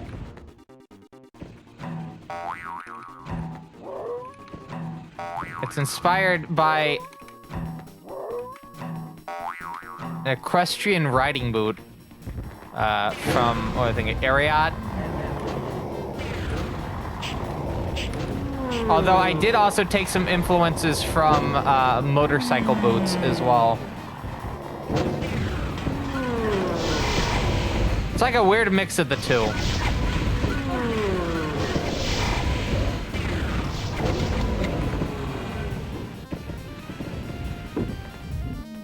And apparently that boot isn't even sold anymore. I would have to buy it, like, used.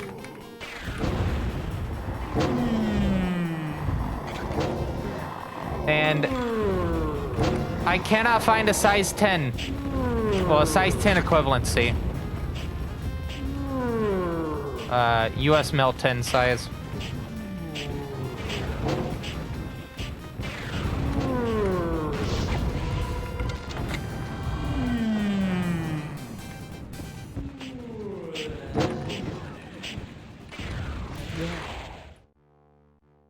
Like, the big influences for that particular boot had was the zipper, how the zipper goes down, and the kind of like fabric parts in the back.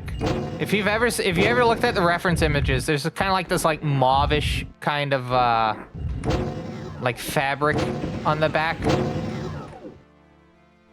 The kind of like the back leg plate kind of sits at.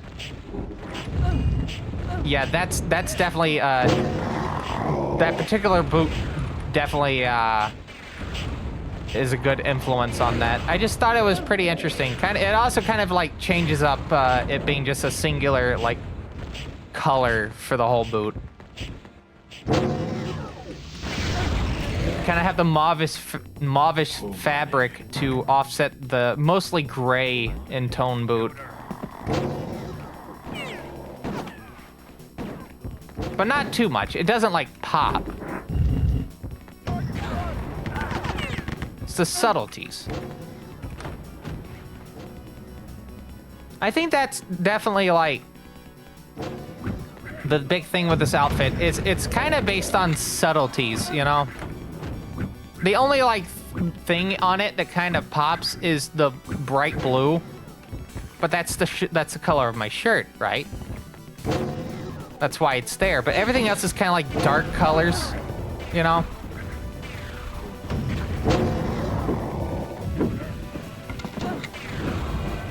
Nothing too out there.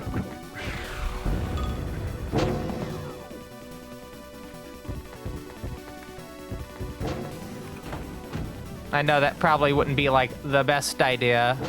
I feel like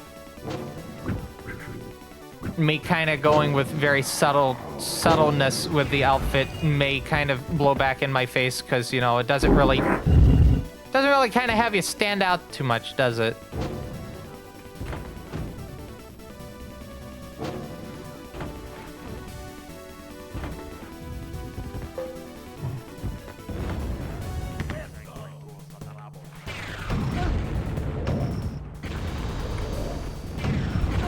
I don't know, maybe I'm thinking too hard into this. This is stuff I think about on a regular basis.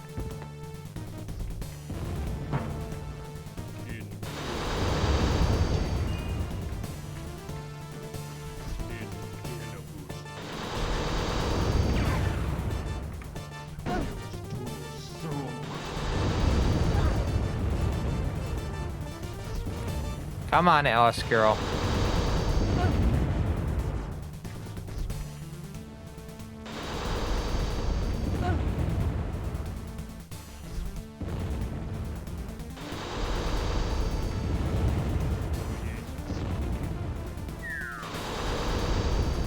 Alright, need to get armor. Oh, vampire attack.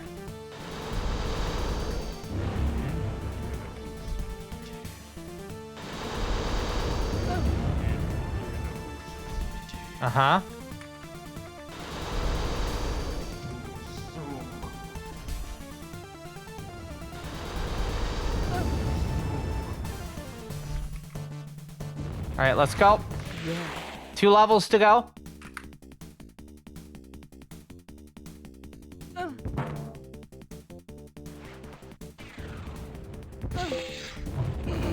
It's not the best, but there's a... Not that basin of water, but there's one a little bit farther down I can pick up.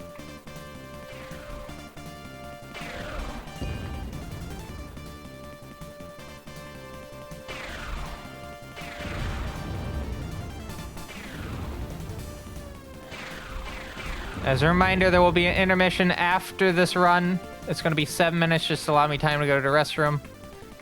Please take that time to get up and like stretch if you haven't yet. If you've been here since the start of the stream, get up and stretch. Go walk around. Go walk your walk your guinea pig. If you have one.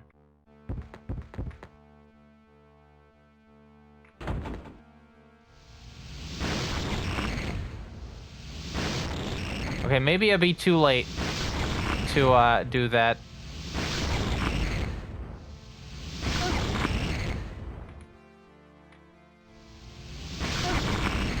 I was hoping to get the triple.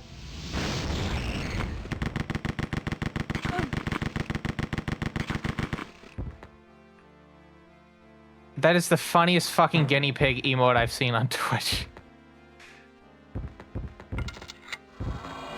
That's pretty good.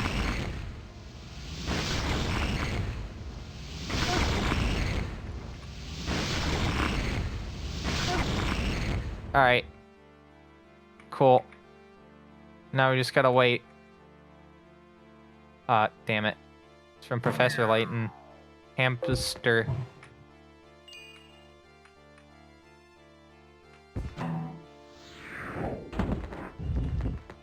Oh no. Hamster.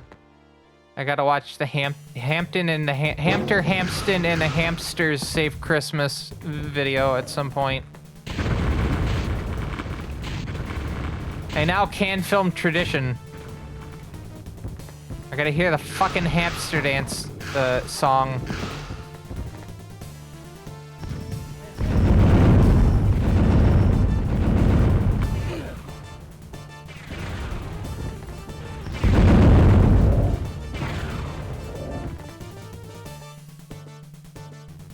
I can't believe Matrix doesn't want to hear diddly daddy lo do diddly daddy lo do diddly. Can't believe Matrix does not want to hear that. Like, it's very funny because like the hamsters change like proportions in like between shots. Not even like scenes, just straight up shots.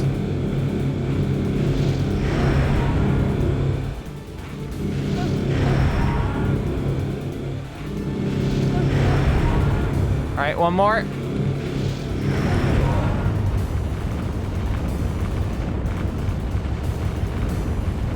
All right. It's looking like it's gonna be a 39.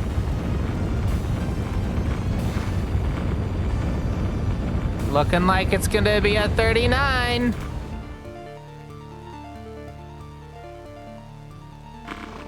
We had no one vote for a 39.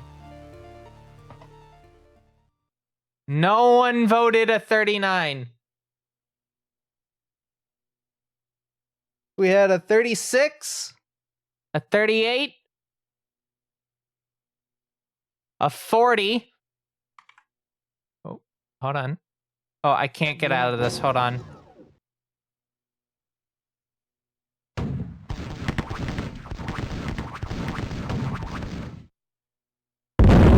So anyway, we had a 36, a 38, and a 40. I don't know what the other times are yet because I can't get into the thing. So once we're able to get to it, we'll be able to look at it. And then once we look at it, I'll be able to tell you... Okay. Oh, yeah.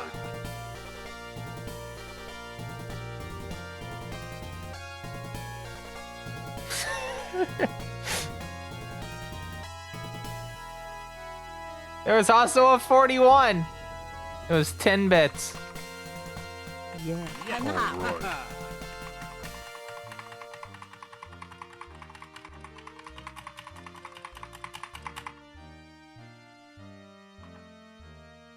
But don't worry, everyone. You get another chance coming up in just a little bit.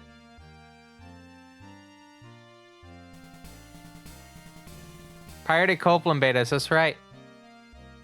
Mac OS H just right around the corner.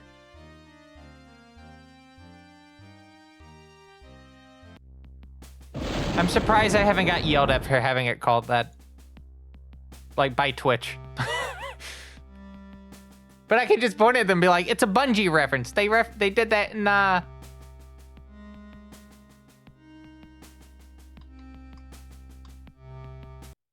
Does it count? Well, in terms of this, no one got the prediction, so no. If we're talking about the prediction. Oh yes, it did because we got the ending. We got the ending. Good ending. You'll know if it's a bad ending because you'll just see the world blow up and then you'll hear it just tell me that you suck.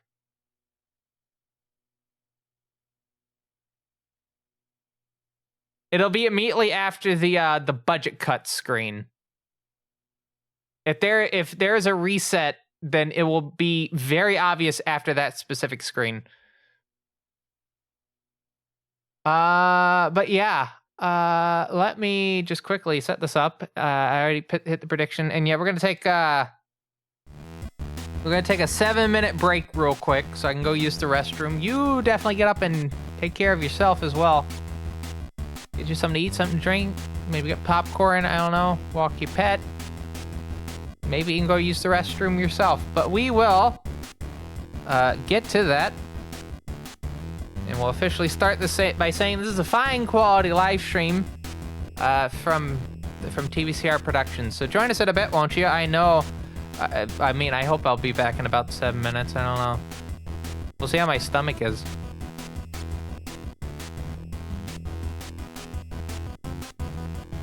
But by the way, I'm just gonna go ahead and get the ad break running. It's gonna start in like 6 minutes anyway, so I'm just gonna get it going.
All right, welcome back, everyone. I am taking a moment to go ahead and render out what I have done of the next video. And for the supporters of a fine quality live stream, please check the supporter lounge a little bit later, either before I head to bed this evening or before I head off to work tomorrow or later today. And you'll be able to see the first about 10 minutes of the next video. And that will probably be all you get in terms of like any substantial amount of content until it's done. You'll get some like short little tidbits in between, but this will be the last one. Where I'm going, I don't know. I have to go. I have to do some work stuff in the morning. And we're having a cool team lunch. The people at my job and whatnot. So I want to make sure I'm there for that. And that'll be pretty cool. But yeah, I'm just quickly rendering this out. I still got about... Oh, I just finished, actually. All right, cool. You get to see the first 10 minutes and 19 seconds of the video if you are a supporter of the Fine Quality live stream. Twitch sub, $5 coffee membership. It'll be in the... I'm going to put in the supporter work in progress channel specifically. Just so you have that on hand. So you know where to go. But let me just go ahead and close DaVinci real quick. Took a little bit longer to render because I had Rise of the Triad up, so... that's how it works. Anyway, welcome back to segment 2 of this fine quality live stream. As I kind of mentioned just then, we're doing Rise of the Triad Ludicrous Edition because I got this into Awesome Games Done Quick 2026. Which I will be heading out to in about... Actually, let's check my Amtrak app, and I can tell you exactly how long it is until...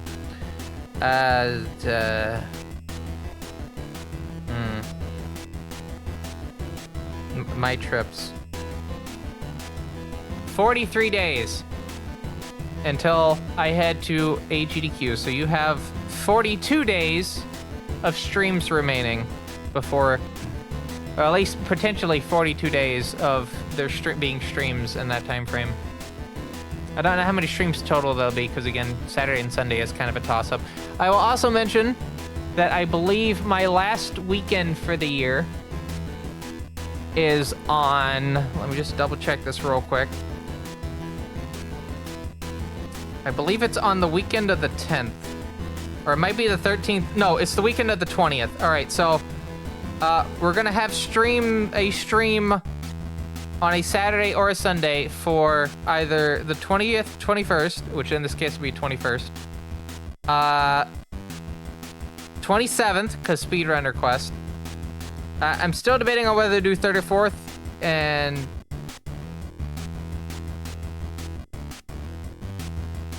Okay, hold on. I did my math wrong. 23rd, 29th.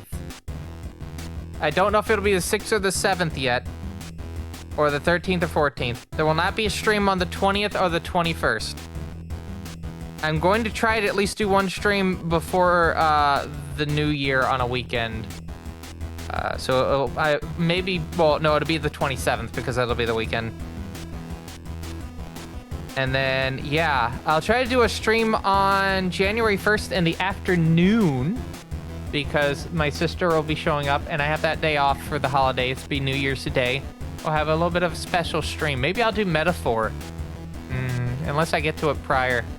We'll have to see. Anyway, I need to get to practicing a little bit more. So with that said, let's just get the game audio going back in my ear, and then I'm going to hit the button. Ba-bam.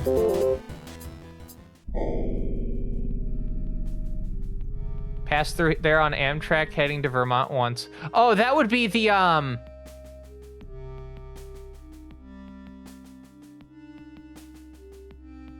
that would be the Ethan Allen, right?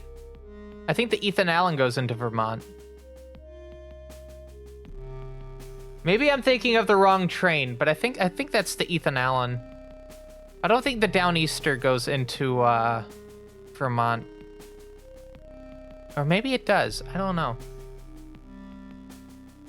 The Vermonter. Oh, yeah, the Vermonter. I keep forgetting about that. There's so many trains on Amtrak's network. I think there's like 60 trains total. There's like 2 less right now because they're both squished into the Floridian. The Floridian is actually really worth the money, to be honest. You can get a really, really decently priced like coach ticket to Chicago with it. I'm definitely going to be considering it again for SGDQ. I'm definitely going to have a little bit more of a safety buffer, though. So I don't have fun times.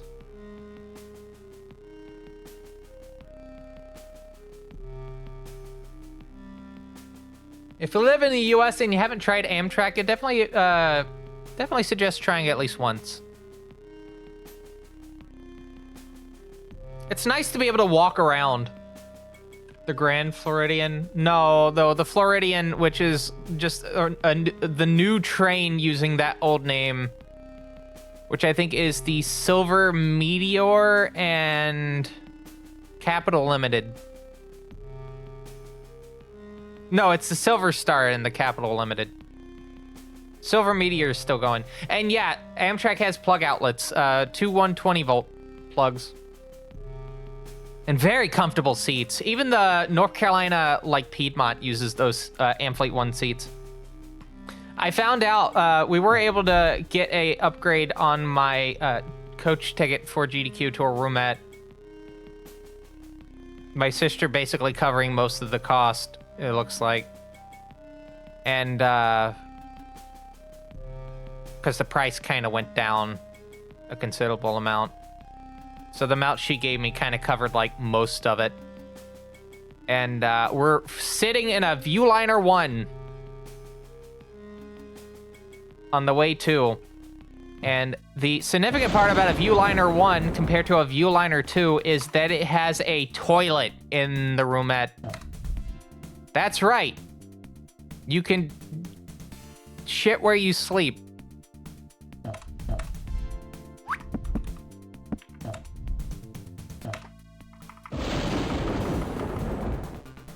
Or rather, next to where you sleep.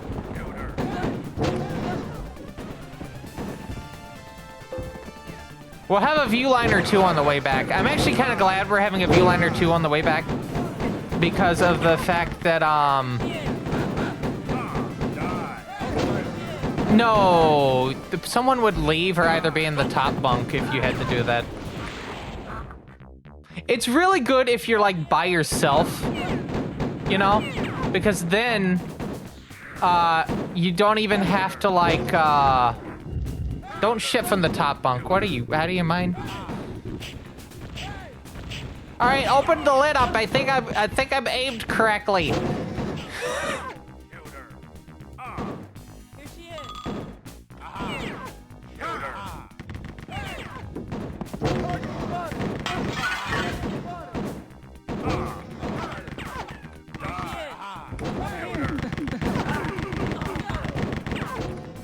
Why would you want to use the toilet? I don't know. Like, ask people that do that.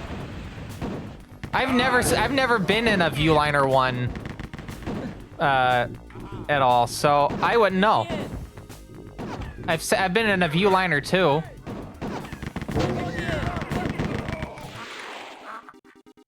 We're not gonna be on the train that long. We might be able to like rest for a little bit, but it's mostly there for like privacy.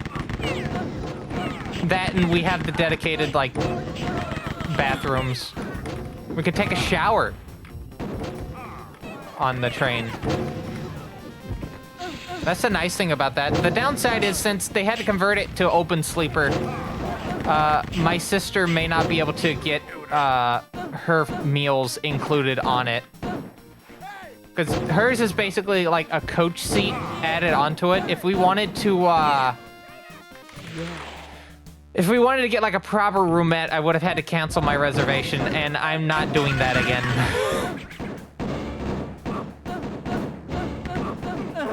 All right, with that, Death, let's do another prediction. Let's do another prediction.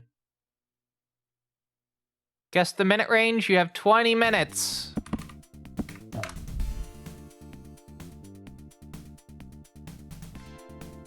As a reminder, if you are correct with your guess, and you are not alone in that, you get just a speedrun request of any value. But if you're the only person to correctly guess the end time, you will get an outfit request on top of that, and you can redeem the outfit request at any moment. Not specifically during speedrun request, at any moment. Fuck. Hold on.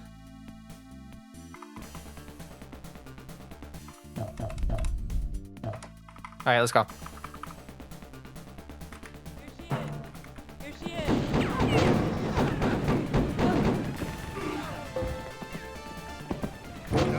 I have to say, I really like how well this is playing on Linux.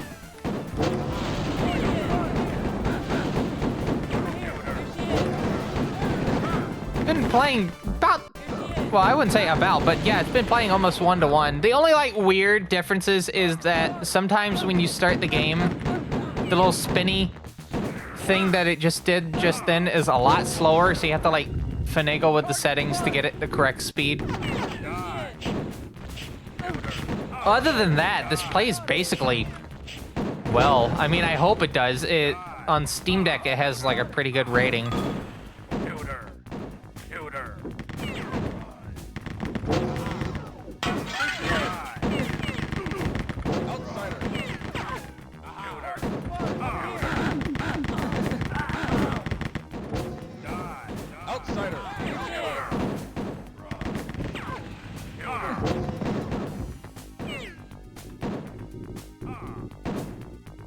But yeah, we'll be riding Viewliner 1 up Here she is. on the off chance that the train is late, which it probably will. The long distance trains do tend to be a little bit late. Hopefully not as late as it was last time where we ended up in Pittsburgh in like daytime. But we will be getting there a bit late. It will at least allow us to get a couple hours of snooze.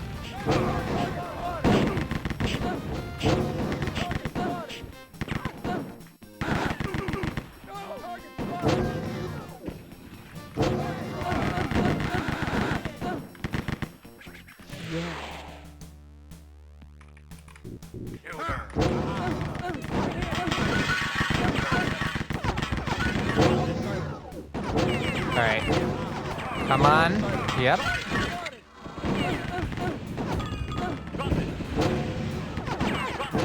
Cool. I keep forgetting that you can activate the door from the top.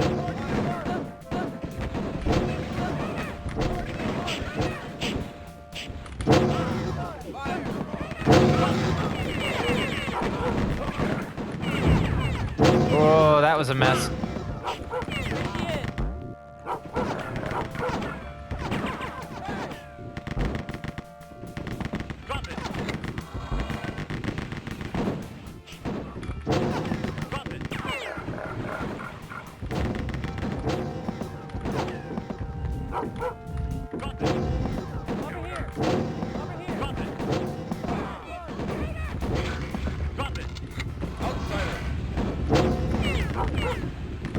Okay, sorry, I'm really locking in right here. I want to just make sure I got a good through the door kind of like performance.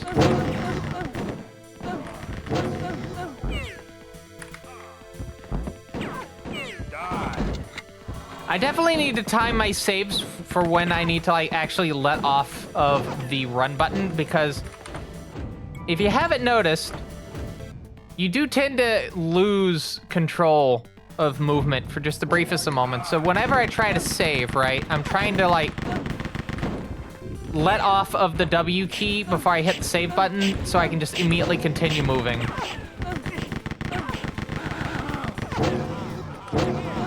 At the beginning of each level, I also have to hold W or like press W twice to start moving. The first input is always eaten. All right, I'm in a little bit of danger. Little bit of danger. Yep. I was hoping that was not the case. We're gonna play it. We're gonna play it. It's not that big of a time loss. I am gonna go for safety, though.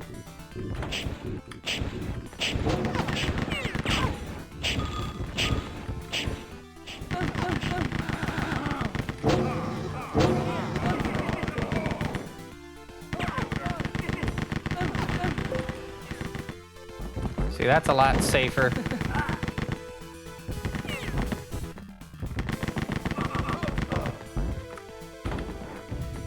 A lot safer.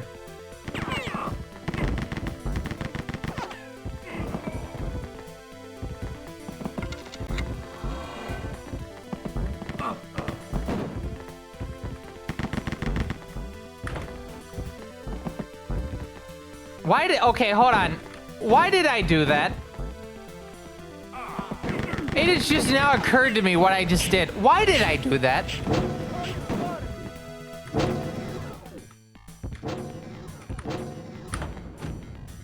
Like... Okay. Sometimes I do things and I just don't understand why I do them.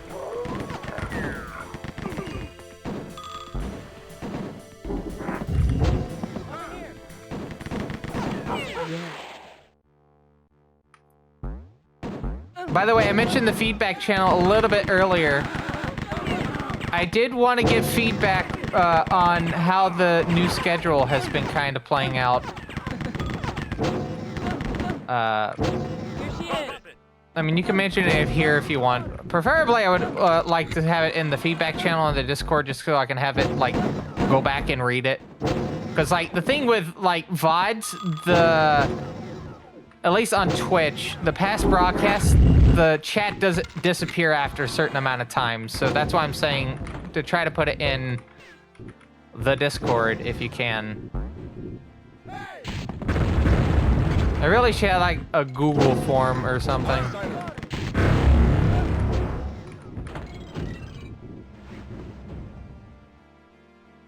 But yeah, we've been on, what, the new format for a couple weeks now? I've only had to, like, push back one stream. And that was only due to, like, technical issues that I couldn't resolve. It turns out it was the contacts on the N64 that were very in need of cleaning. Luckily, I had some WD-40 contact cleaner for electronics. Just spray a little bit of that, cleaned it up.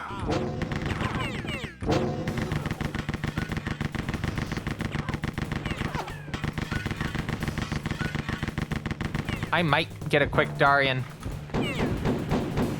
Yep.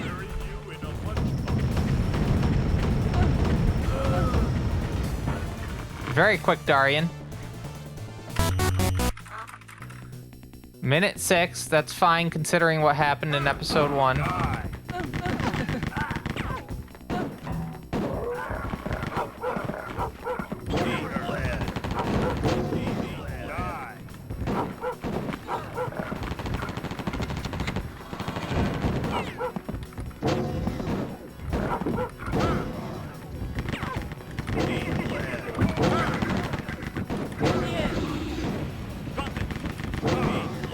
Got caught a little bit right there.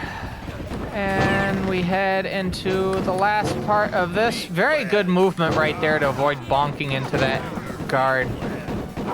Can't be the same for right there. Or can't be said the same for right there. Almost got netted as well. I gotta remember before I go to bed I need to pack my work laptop.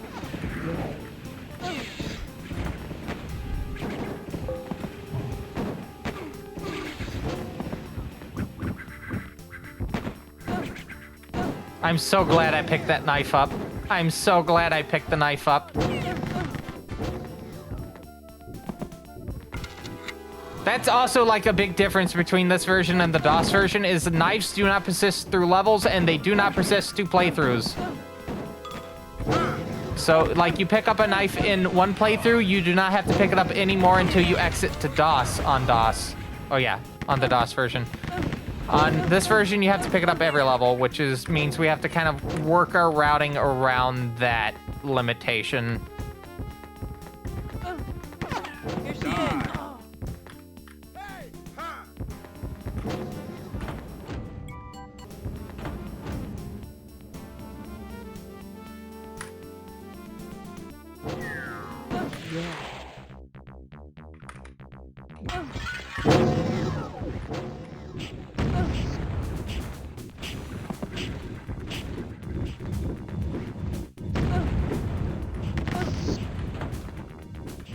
By the way, you have about 9.5 minutes to put in your prediction. If you've not done it yet, all it costs is 10 channel points, or Pirated Copeland betas as we call them.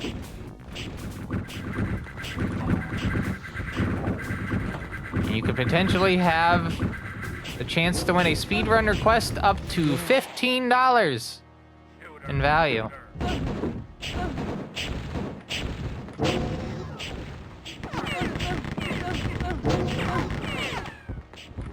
Which means you can make me do trilogy % if you wanted for marathon.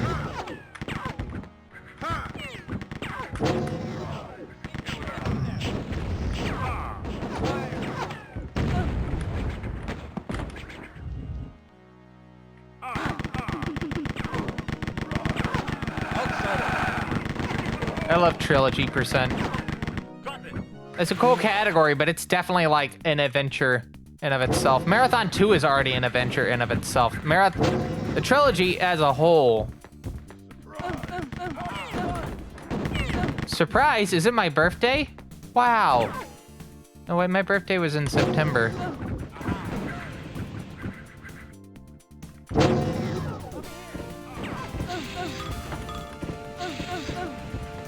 Oop. Got caught up.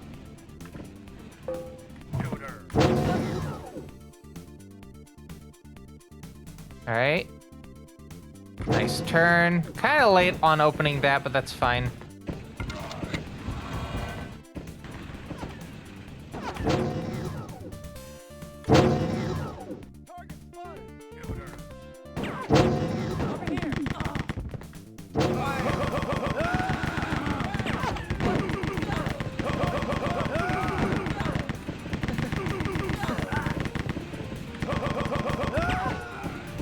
One, two. All right, we're heading onward to probably my favorite level of the whole game, 4-chamber heart. Or 4-chamber way. 4-way chamber, oh, you know what I mean. I will not do that. I mean, if I eat chocolate, that's kind of already happening. Lead and cadmium.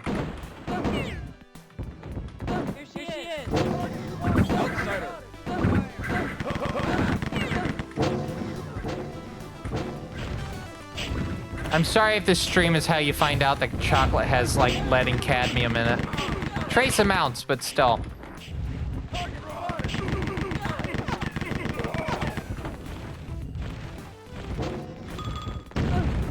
You should read the Consumer Reports article on that.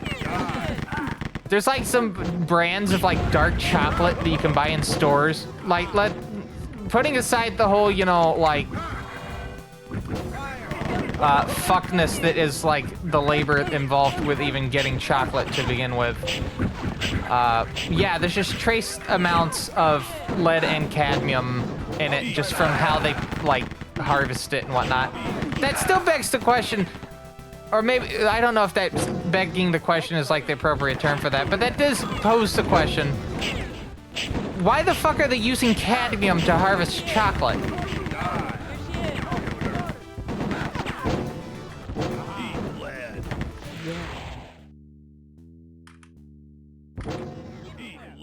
Outsider. Or, you know, chocolate beans, cocoa beans. Cocoa beans. Yeah, I saw that too. On top of supporting your public radio and television stations, definitely consider giving money to Consumer Reports.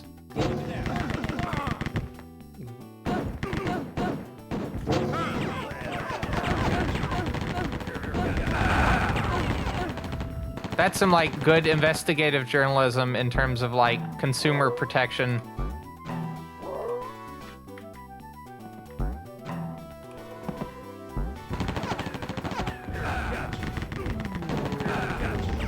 My grandmother, I think, still gets Consumer Reports in the mail.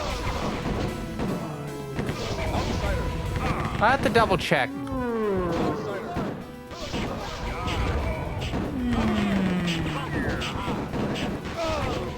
But yeah, it's why is there lead in protein powder?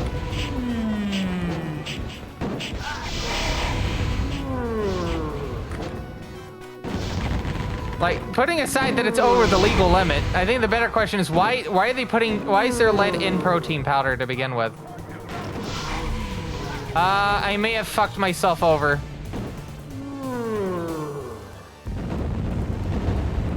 We'll have to see.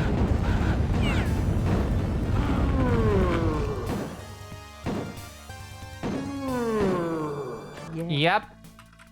We'll see. No.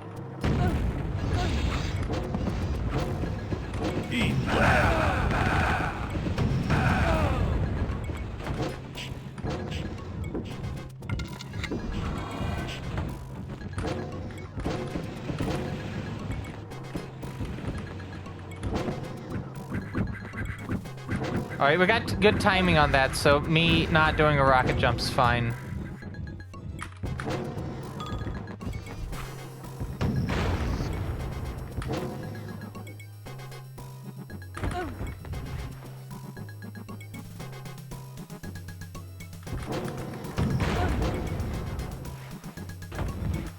Oh, come on, door. Thank you. I guess sometimes you just can't open a door despite being right in front of it and having the key needed to open it. I guess it's a mystery why you can't open it. Alright, do I have enough time to take a quick sip? Yeah.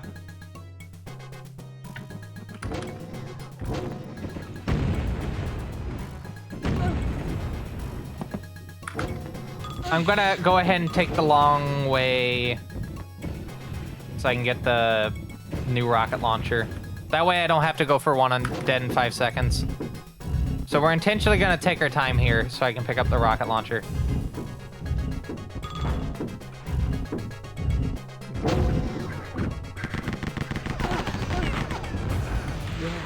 It's only a couple seconds of time lost, but I would rather have the rocket launcher than not.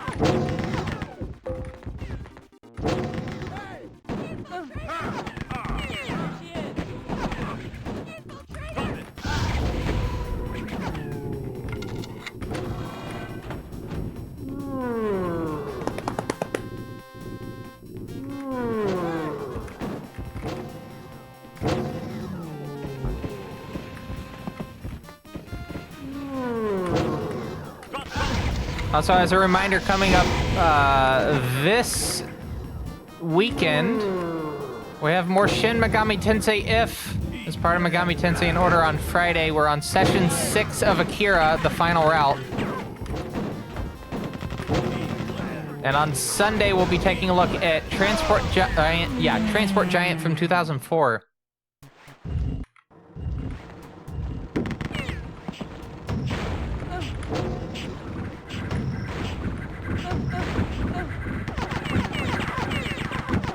Oh, okay, no guards. Cool.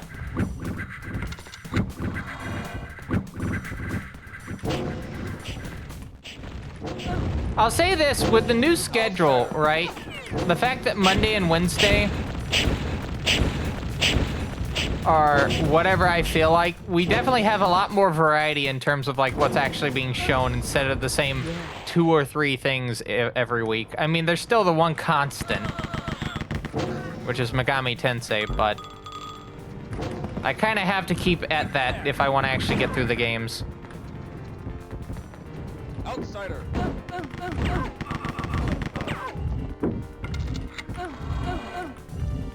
I did save, right? No, I did not. That's fine.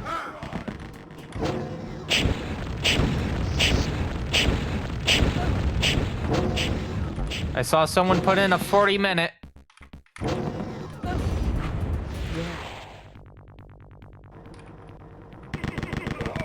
Thought I hit save, but apparently not. All right. Predictions are closed. Good luck to anyone that did actually put one in. We'll see who's close. Who's on the dot. Let's try that again.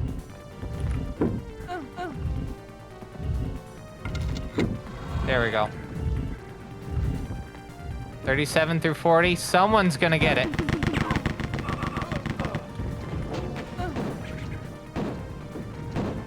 A damn shame.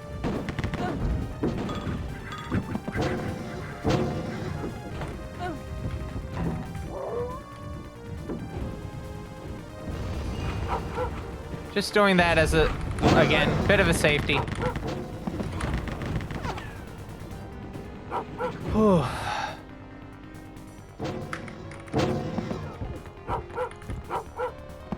Was hoping to get double dog jump. Did not work out.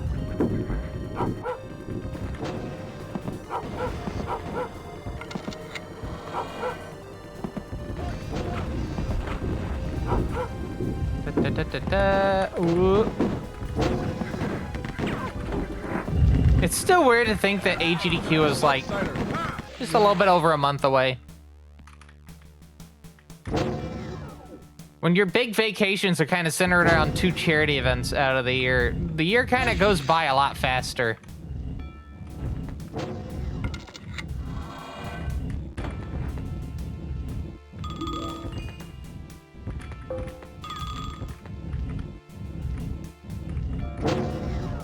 It's gonna be very interesting having my run out of the way around the beginning of the event and then just having the rest of the event to just like learn new stuff, practice on games I really needed to get to but I haven't had time to really work on, and a third thing. I would like to learn new games while I'm at the event. Whether it be new FPS games, whether it be games I like buy on at like any stores. I am taking my my PC engine with me.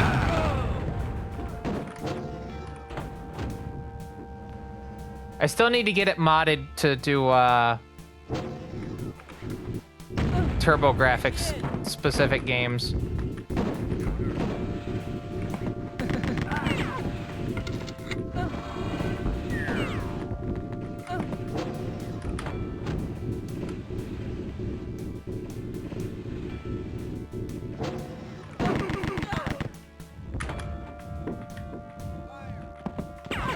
I also need to get my capacitors on my CDR checked as well. I also just need to replace the video connector on it because it's very loose. Don't shoot, please. That one will more than likely get RGB modded.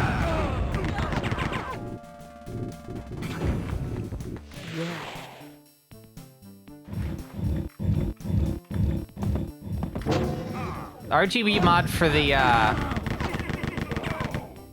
Eat lead. Oh yeah, because he'll get back up and shoot me again. It's a trick.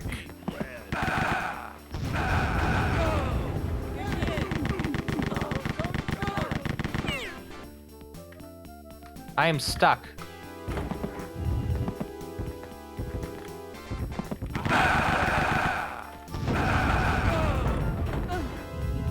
All right. I sounded so sincere. Yeah. But I know better. I've had a run end once due to having a guard doing that. I came back to that area and then they shot me dead.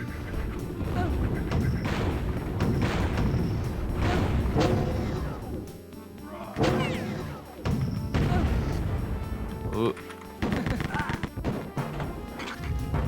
Ugh.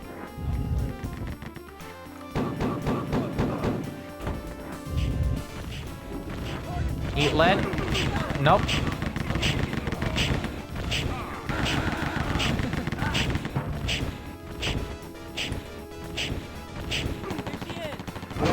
There was an enforcer.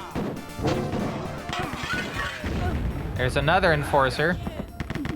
You know what? I think I have enough health that I can just do this.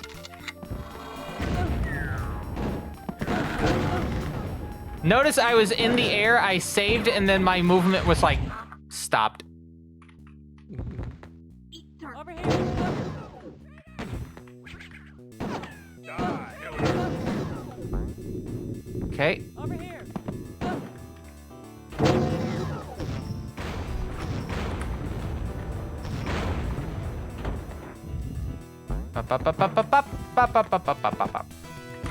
Alright, cool.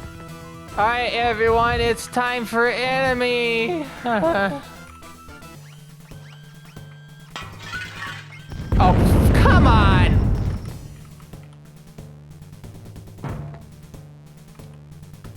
Uh-oh.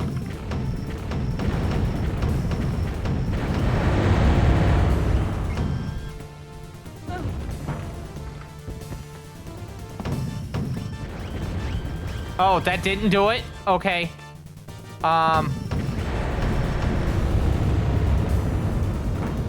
I got concerned for a second because I know I lobbed like 8 or 9 shots into enemy just then.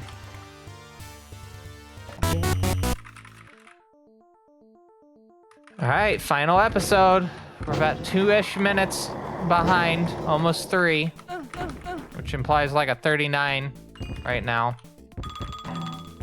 It'd be really bad if it was a 41, because that means no one won still.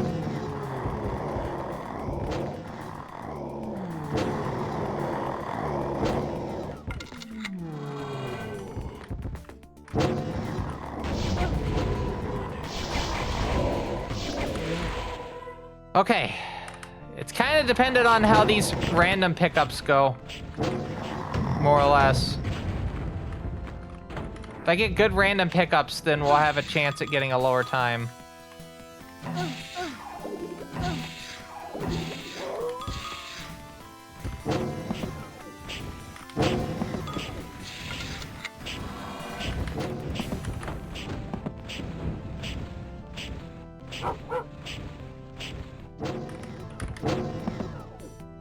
My hands are getting very clammy right now. Oh, come on. Don't do that. Come on, jump straight through.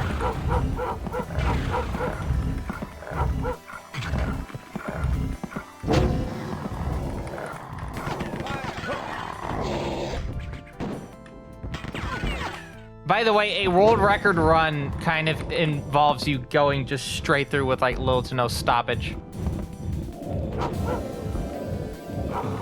What? Oh, fuck off! Oh my god. Yeah, we're gonna have to do a rocket jump. Yep.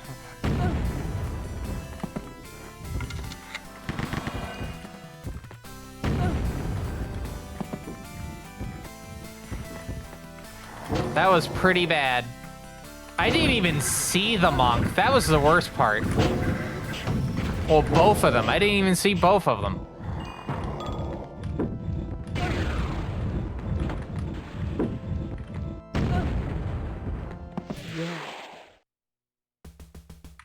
Caught me off guard.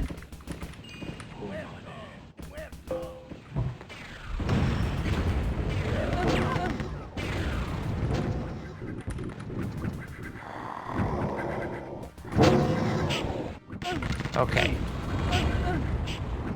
So let's go through here. Maybe I can work on extreme rod while I'm at agdq. I do run extreme rod. I don't do it as often because it is very more difficult than this one. This run is already difficult as is. Extreme rod is like 1.5 times the difficulty. It's not super difficult, but there's definitely things you have to keep in mind when you play it.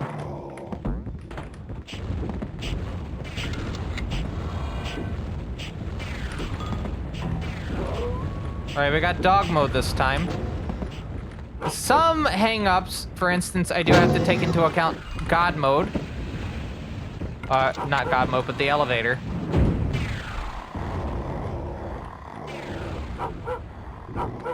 Very nice. Won't get stuck here on the trampolines. tramampolines. That's right. And then... obviously, I got a quick save there. But I don't have to do jank rocket jumps to get past this section. We just do this. Ooh. Like the little paw that comes out when you're opening doors. I did not save there. I did not save there.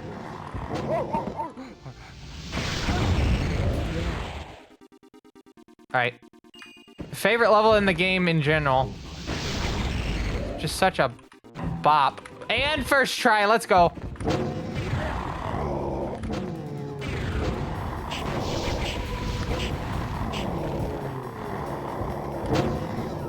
Look at that strafing. I got caught up right at the end, but that's fine.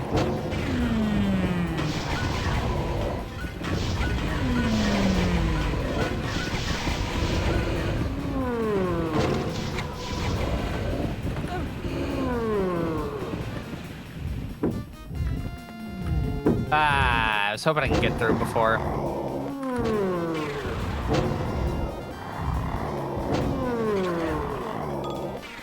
Alright, cool.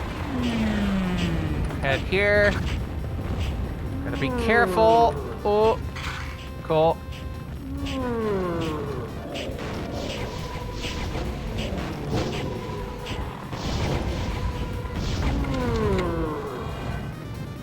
And we swap back over to there, and now we're on the final proper level of the game before we get to El Oscuro.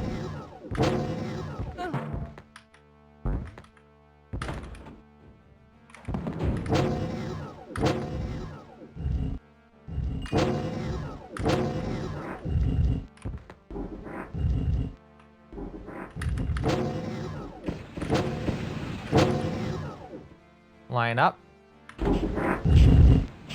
Cool. Now let's go hit these 3 switches. I did not hit that one. Now I did. I probably blocked off right then, so I'll just do that.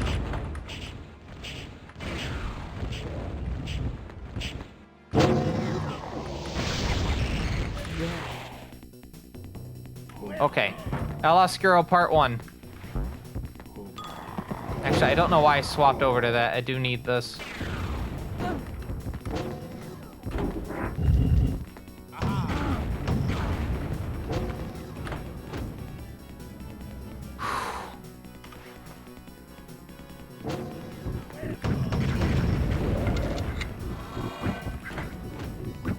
All right, heading back.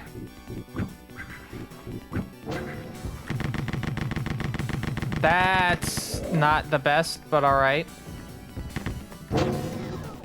Kind of at first that it was a Hellfire, not Hellfire, but Deathfire Monk instead of the regular one.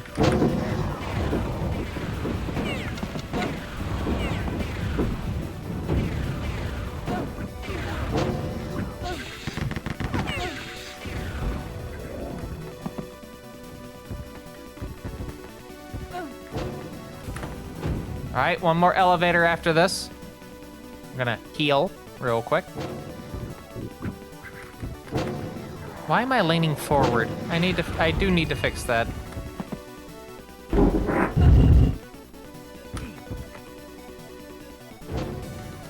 Maybe I'm just that, like, locked in, you know?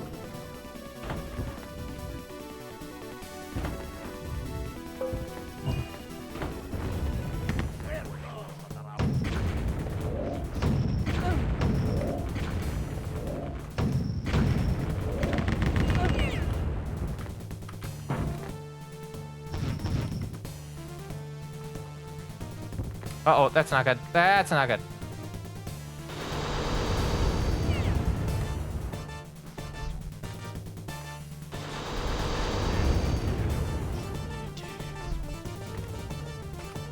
Come on. Come on.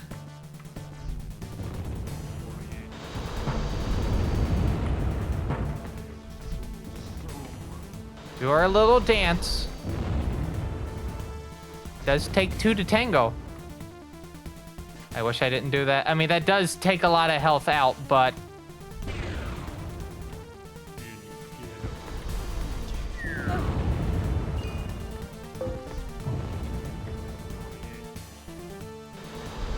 it's not ideal. Because it takes a lot more time than these.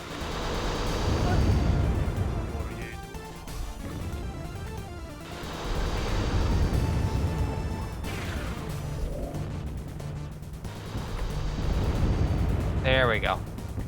Yeah. 2 levels to go.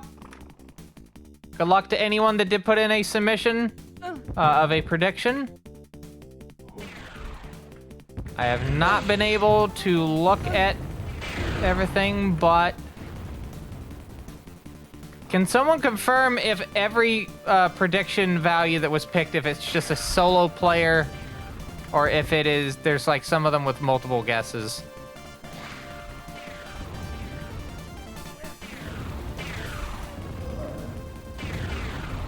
Because as a reminder, if you have picked one that other people have also picked, you only get a speedrun request. If you're the sole person to pick one and you get it correct, you get an outfit request on top of that as well. So just want to check ahead of time. Yeah.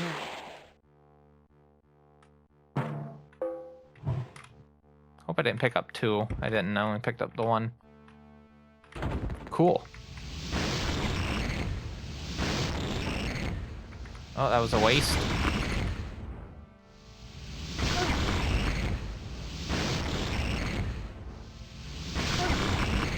$39 has 2. Okay. We'll see how that plays out. I have not looked at the timer at all, so that should not affect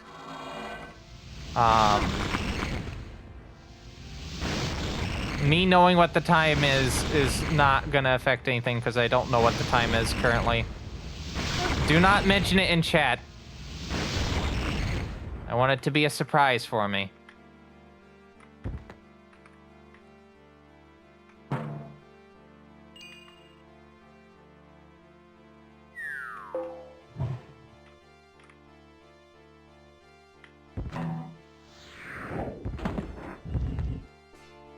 Had some pretty good luck on the last run, at least getting rid of the larva. So who knows, when we had that again.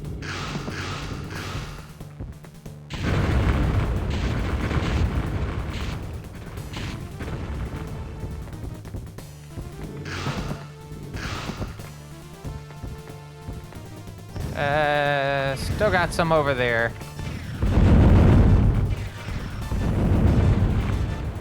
And all right, cool.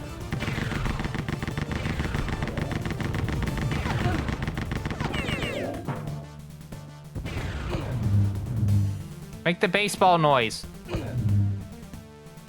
Are you not? Not making the comical, like, Louisville Slugger, like, crack noise. Can't believe it.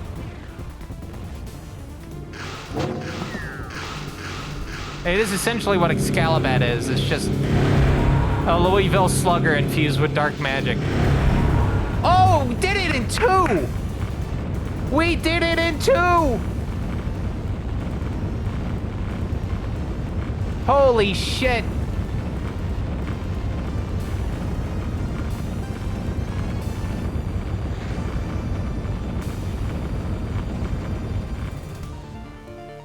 All right, who's gonna win? Is it gonna be a 38 or a 39?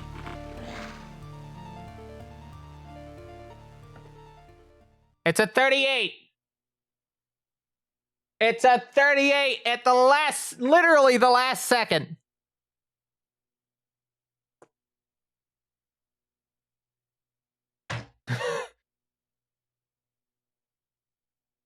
Because time ends when we see El Oscuro on the screen. It was at 38:59. Yeah, 11 centiseconds off.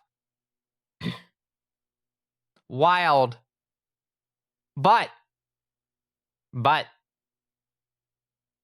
Yeah. We gotta check the ending.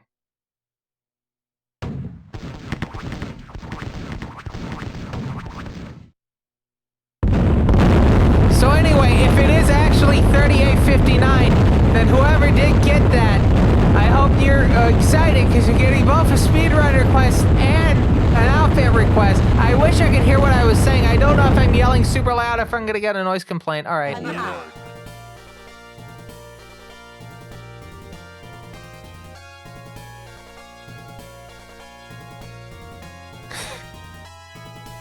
All right, here we go. Are we locking it in? Yes, we are. We are locking it in. All right, so let's see who won. As soon as I can get back to the main menu.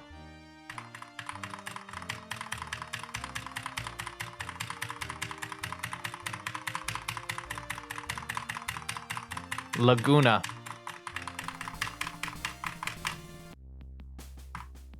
That was an intense run. Also, thing to note, every run so far tonight has been under 40 minutes, which means we're really doing good in terms of practice for agdq. All right, so it was Mike McMahon. Let me tell you, congrats on you winning.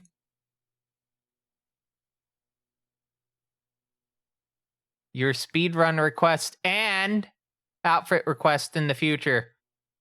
Remember, exclamation point menu gives you a list of all of the runs and outfits that are currently available. If for some reason you would, you don't want to try for the prediction thing, but you would like to force my hand, this is not specific to any one person. If you'd like to force my hand, there's various options that you can do to put in a request. At the moment, we have one game, and whatever Mike McMahon picks.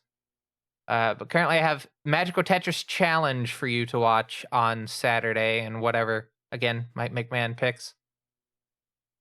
And you can hold off on that outfit request. You do not have to redeem it right now. You can hold onto it, sit, let it simmer a little bit. Captain Clever has one as well.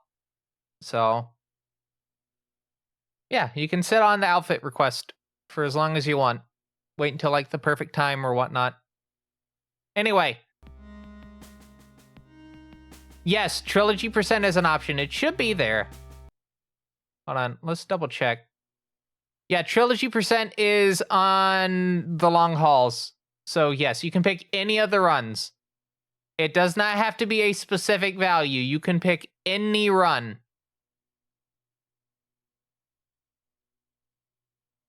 Any run you pick. As long as it's on the list. You can't pick Prime Target. I will have to decline that because I do not have a working Macintosh that can play that at the moment. I have to buy another ATI Rage Pro, it looks like. All right, but we're going to go ahead and do probably the last run of the evening. We've had 3 runs so far. So we're going to have one more.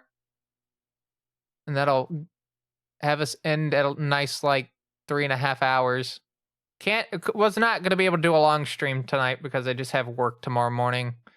And I actually have to, like, be up at, like, 7. So, that said, let's start this last prediction. You have, again, 20 minutes by episode 4.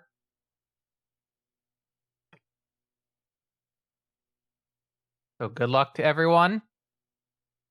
Oh, before we do that, Mike McMahon, did you want to lock in Marathon Trilogy? I will go ahead and put that in. You want to lock that in?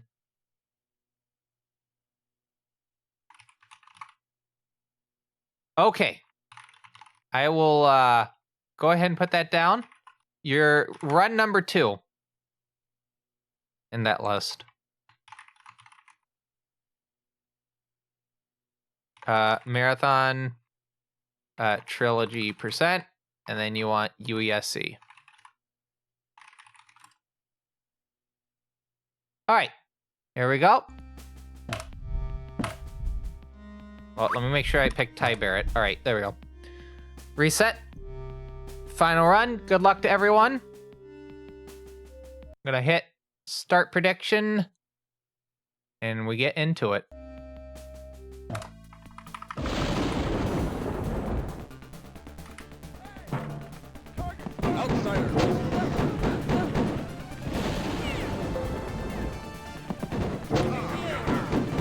It's wild to think that, like, prior to me getting this in proper to the event, this was on backup. I think the same event I got Marathon Infinity in.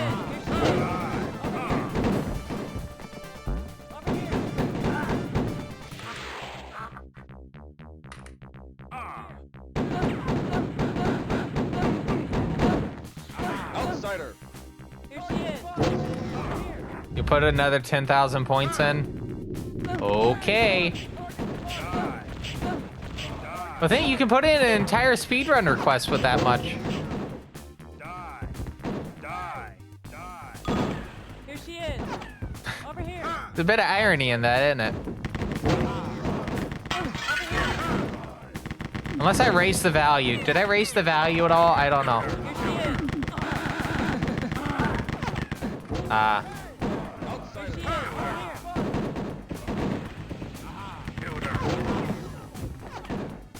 Well, I know Thrin has that much because I think if you have like a tier 1 sub, it multiplies the points you get by I think 1.5.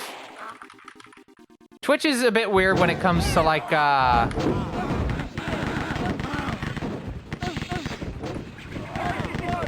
with like what your multiplier value is. They also note that like tier 2 and tier 3 also get like a different multiplier value.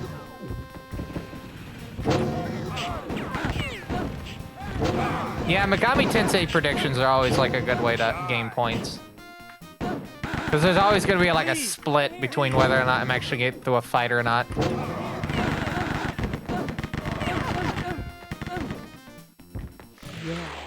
And I definitely think doing those for like Here she is. boss encounters is a good way to have like a good debate. Thought it was up to the streamer. I mean, in terms of like the multipliers, I don't think that is the case. I think that's a Twitch global thing, Mr. Quackums. I can definitely go back and check my dashboard after stream. But as far as I'm aware, like the multipliers are specifically a global Twitch thing.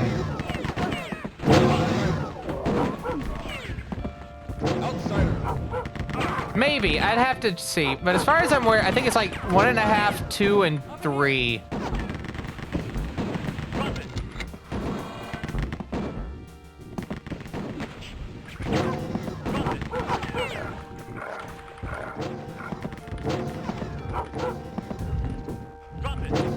Here she is. I mean, it wouldn't surprise me if you can't change those because it does incentivize people to watch streamers for a considerable amount of time, which is obviously what Twitch wants, because, you know, traffic to the website. I've been on the fence. Okay, so since I have a better processor now, I have the best 12th gen processor I can have in this machine, right?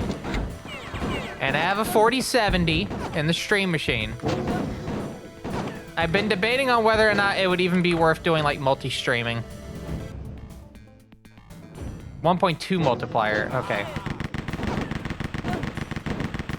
Because I'm gonna be honest with you, with multi-stream, I kind of hate YouTube's interface for trying to set that shit up.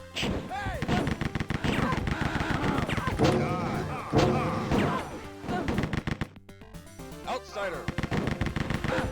Always setting up a YouTube stream before I, you know, did affiliate on Twitch. It was always like a pain in the ass because you have to like set up an event.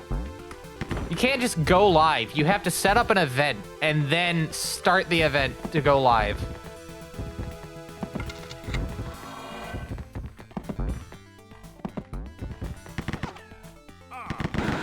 What's also kind of compounding the issue on that is the fact that I have a VOD channel now, and I would have to...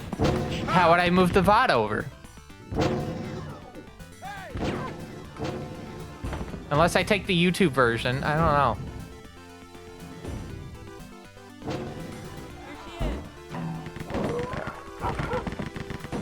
I don't know how I would do multi-streaming in this new age of a fine quality live stream, considering that my YouTube channel is not for everything.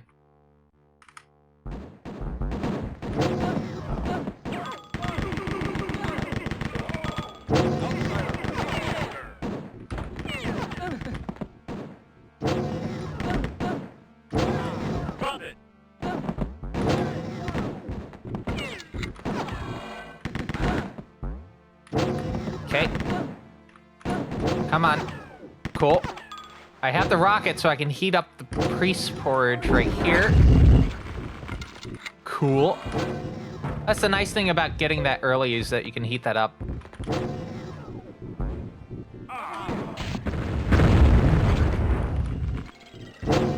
Just want to remind people, in case there was any people that joined after this run starts, we are doing a prediction on what time, minute-wise, I'll be finishing this run. I just realized I should wait until we get back from the ad break, because we are in an ad break, so let me hold off on saying that. I don't know how many people are actually watching ads at the moment. So we're going to hold off on that.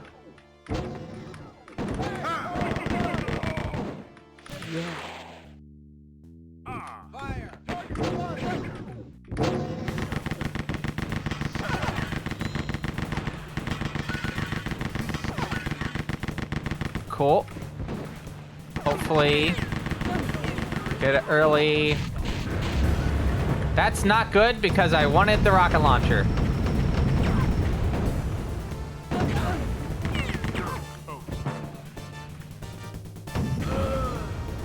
All right, come on, come on, come on, come on. Yes, okay, cool. That was expected. Here she is.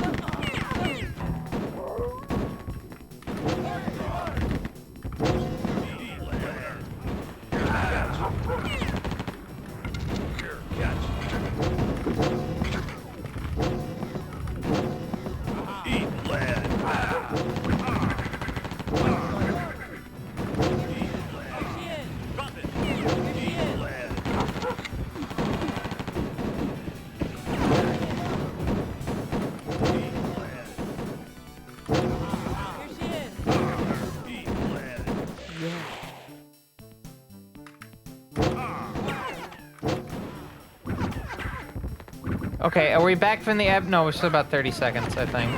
I've been counting this off in my head.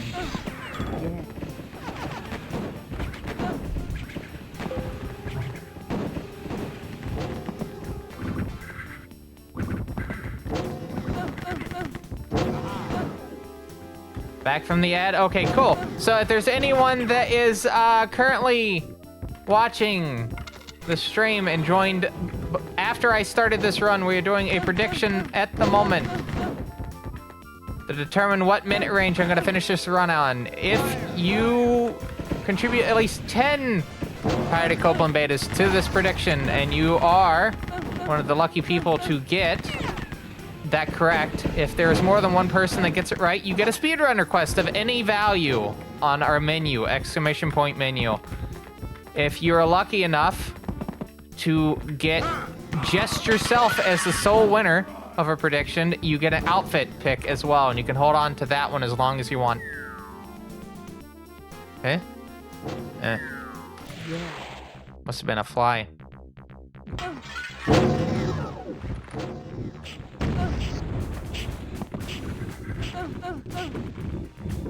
I probably should have heated that up. That's fine, I can get these two. Ooh, let's not do that.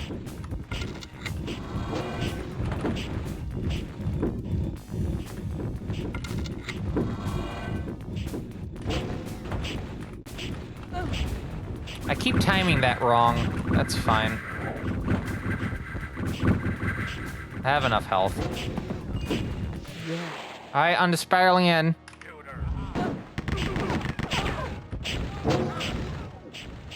But yeah, all it requires from you to do a prediction is just 10 points, which you can easily get from just watching 2 minutes, I think, on the stream. Is that shrimple, as some people would tell me.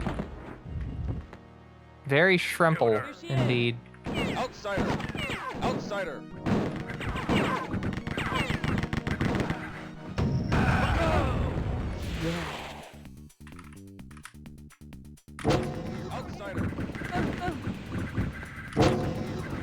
But you want your points now.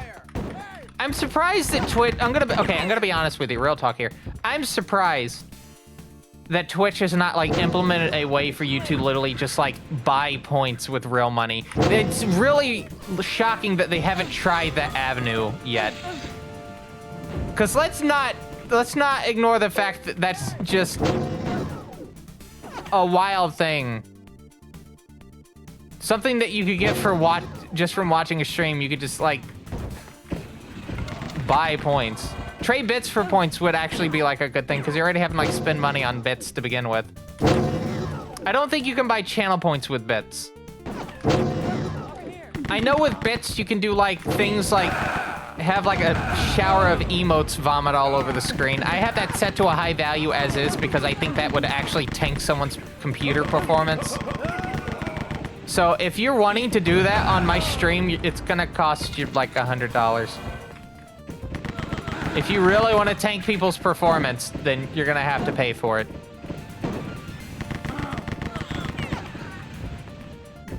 Because web browsers run like hot garbage.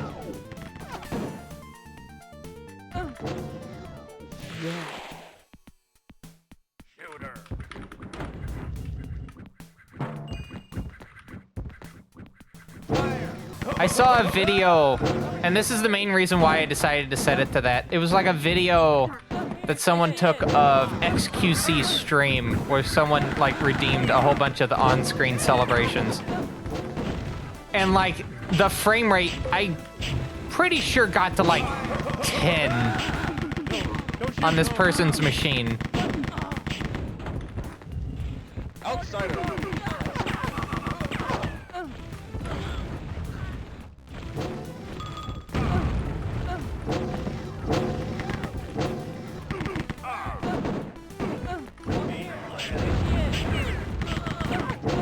So yeah, anything that Twitch implements that is gonna cause like actual system performance issues from it happening is gonna be a high price.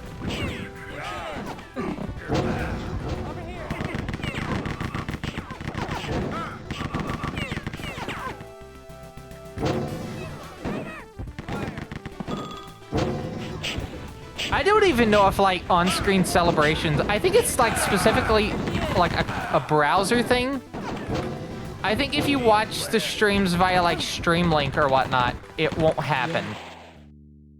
So I mean, there's a way to like prevent that from like tanking your computer, unless they just start embedding it into the stream itself. And in that case,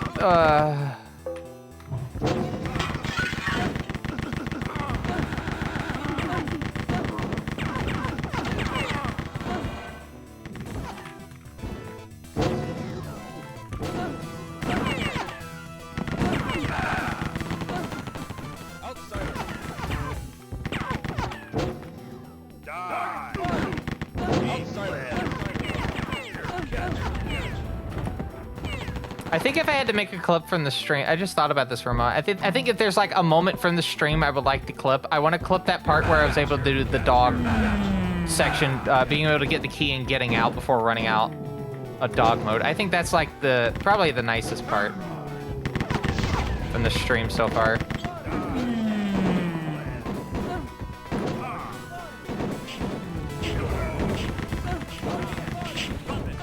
I think with the speedrun streams, I definitely want to highlight like the skill.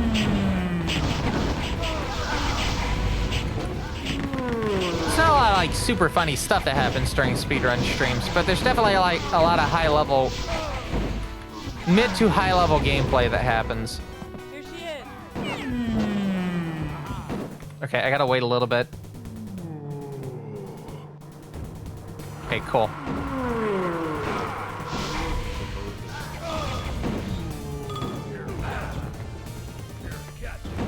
Oh no, the Red Dwarf reference is dead. Oh no.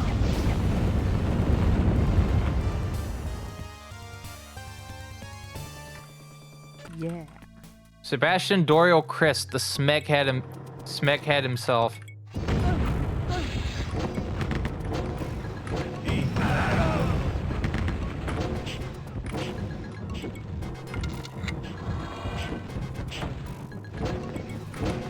Again, I need to go back and rewatch Red Dwarf.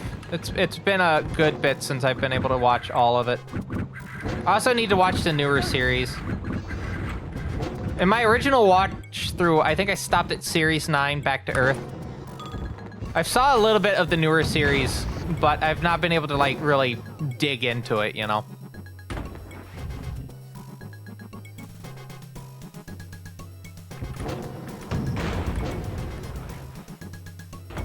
So, at some point, I'm gonna do that. There's a complete series box set that came out recently. I might see if I can get that when I have the money.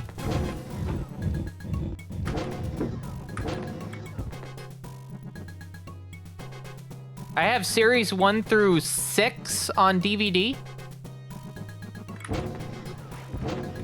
Those little box sets. I'm so glad I found the series 1. Series 1 and 2 definitely have a bit of a nice vibe. Babylon 5's pretty good. They are trying to bring that back, if I remember correctly. Like a new season, not specifically like a reboot, but like a continuation of the original Babylon 5. I think Babylon 5, its history of the network that it was on originally, I think is kind of more interesting than the show itself. The show itself is pretty neat, but like the network that it was on, is like the history of that was a lot more interesting in my opinion, because it had it wasn't really a television network more than it was like a programming block. Time Tracks was also on that as well.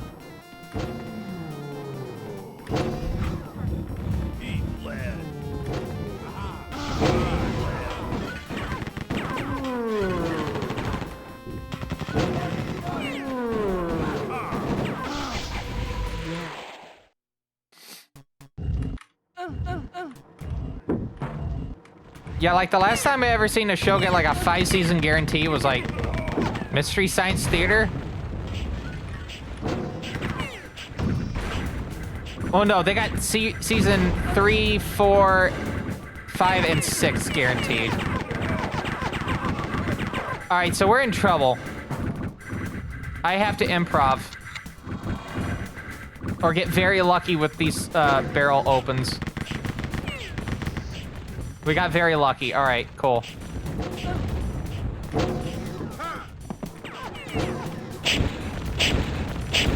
Well, the older seasons, yeah. The newer ones, not so much. That's just because, like, production in general has kind of, like, gone up a lot. Season 13 was kind of like an odd one, just because, like, it was filmed in front of a green screen for most of it. Outsider. I think that was just kind of due to the limitations with, like, COVID and whatnot. We weren't really able to, like, build a proper set, like, during the Netflix era.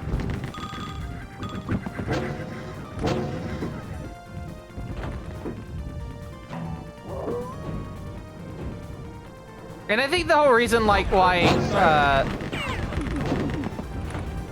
older Mystery Science Theater episodes also had the, like, the Cowtown production. In fact, Cowtown production has been, like, an actual thing to describe Mystery Science Theater at one point. It's a very Cowtown production.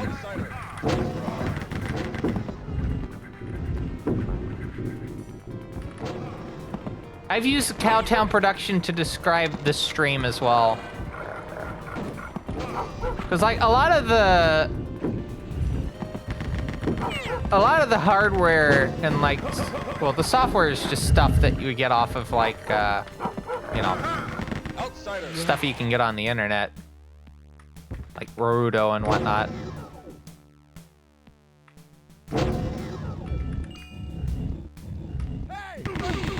But there's a lot of, like, DIY stuff in the background that kind of, like, get stuff working. I would like to have a lot more nicer kind of, like, a bit, not like super slick, but a bit more polished production, you know? Because a bit more polished production just means things can run a lot more smoother, right? Is that a pipe dream? Probably. But it has been something I've been thinking about. I don't know if I will ever get to that. Outsider. So that's why I try to at least improve as much as I can. So yeah, this stream is also a Cowtown production because of that. Outsider. Make do with what you have. It would be nice to have a bit better, but make do with what you have.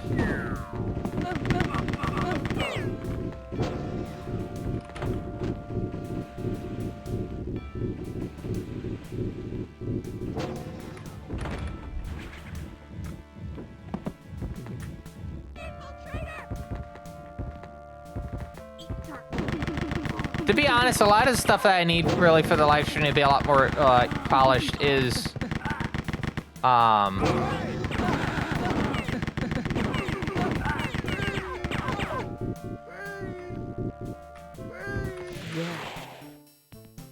lot of it's just I need storage to like put some equipment in the background up so I have the space to do like VR streams and whatnot. No VR chat, need to stress that.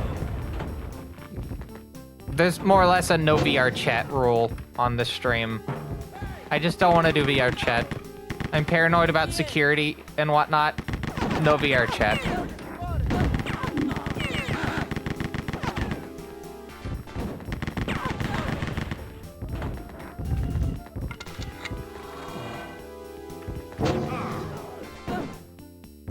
But there are games that are for VR that I would like to do in the future. And I know I can do Alex on Half-Life Alex on Linux, so I would like to try to get into the position where I can do VR streams.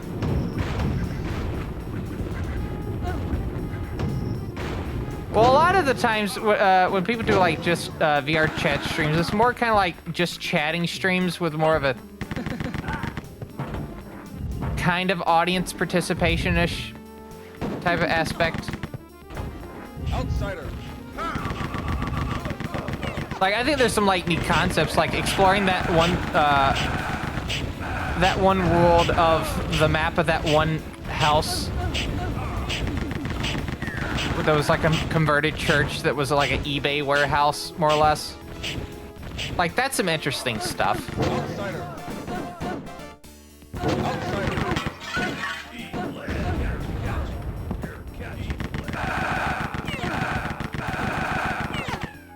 There was a stream concept idea called The Void, where it was just me in a void, right? And it's a just chatting stream with me in a void.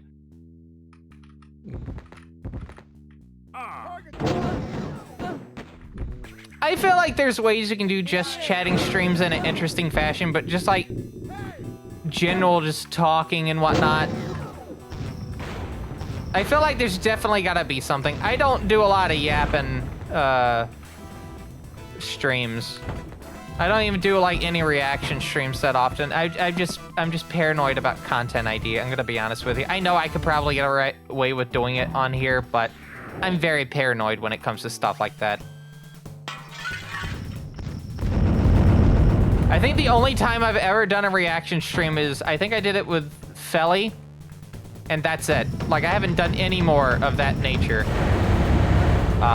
since, just because I just find that I get paranoid about, you know, what if this is going to be the time that Content ID decides to actually strike down?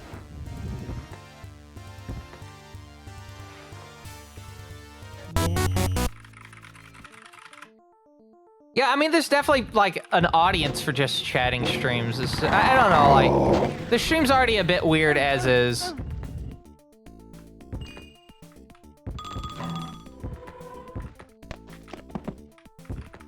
I wouldn't say it's like an alternative format stream, because, like, I feel like I definitely do some stuff that other people do.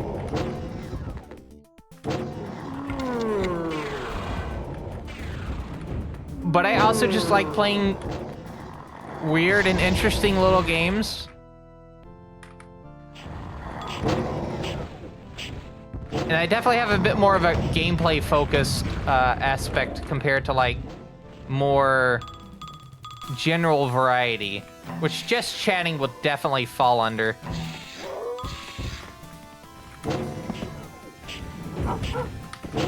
I feel like there's a way that I could probably do a just chatting stream that would be kind of interesting. I think one of them is if I'm just like, if I decide to do like one of my hikes, right? At some point, I do plan on doing like a walking stream. I will have a fucking GoPro strapped to my goddamn head. And I'm gonna walk a trail.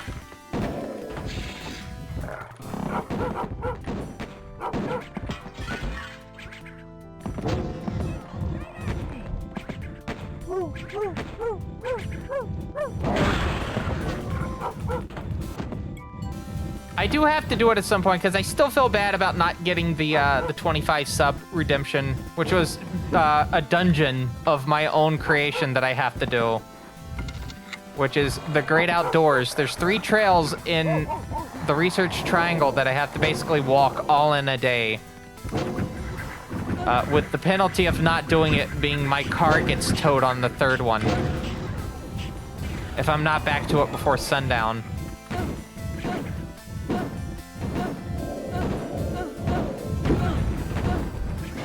All right, hold on. I gotta lock in. Gotta lock in.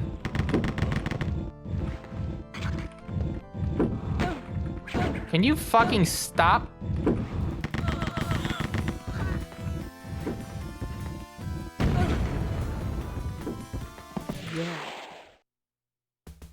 All right, that was a bit of a disaster, but that's okay.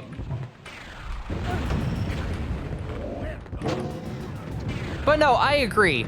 I think like a just chatting stream. I don't think I could do just a generic type of just chatting stream. There's got to be something going on to kind of like wallpaper, you know? The just chatting is the primary focus, but there's definitely something else going on that can be observed as well.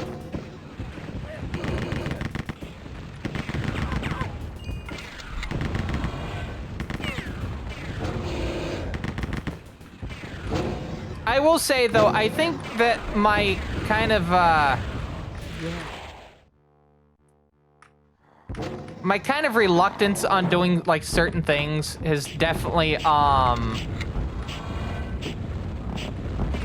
definitely does kind of, is probably shooting me in the foot, let's be honest. But, like, I don't know, I'm kind of cynical when it comes to, like, the whole, like,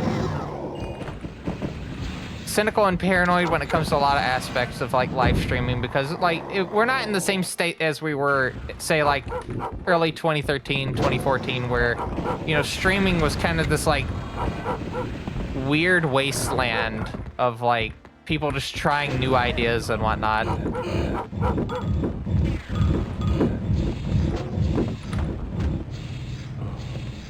Because I don't want to do something that I don't want to jump on like a bandwagon, right?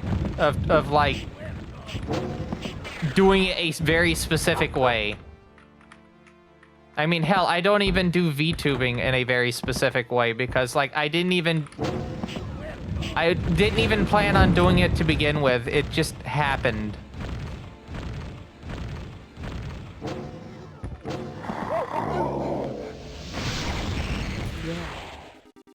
This happened out of necessity, not out of a want.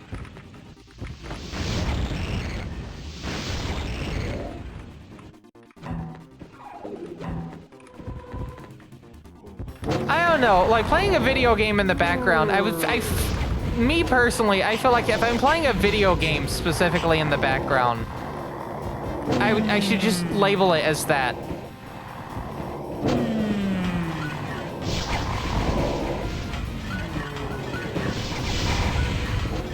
My brain's of the mindset of if I'm playing a video game, the video game should be the focus of the stream and not the talking.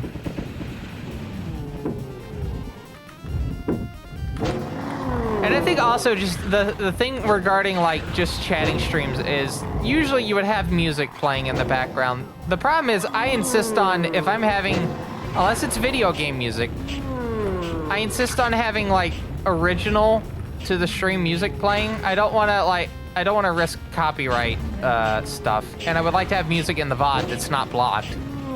So, yeah, I would insist on having music that is wholly original.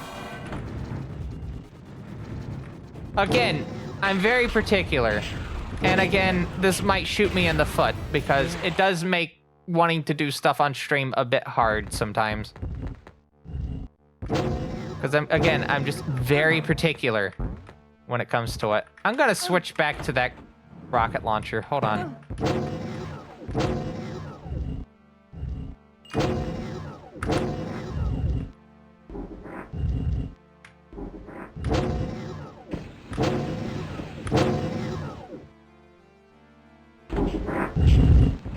I would say if I wanted to do like a just chatting stream, right? I feel like it should be like something that could be educational, you know?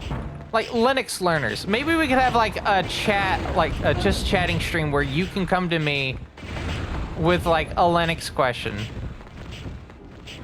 And I can see if I can help you with it. And if I can't help you with it, maybe I can point you towards somewhere where you can get help, you know? And it's not particularly I broke something, like a troubleshooting thing. I do that enough at my job as is. This should be like, how do I, do X? Or in your opinion, like, what have you seen that's, like, pretty good? Like, is there any recommendations for particular things? Because obviously, with my day job, I can't recommend anything other than, like, what my company provides. But I can, at least on stream, recommend stuff that I personally use. Yeah, I could set up a VM and try and just showcase, like, installing a VM. Because, like, setting up Linux is not complex. The setup process for Linux, barring a few distributions, is a lot easier than it was prior. And as we are potentially heading into the advent of the year of the Linux desktop, unironically, thank you, Microsoft, for shooting yourself in the foot like that.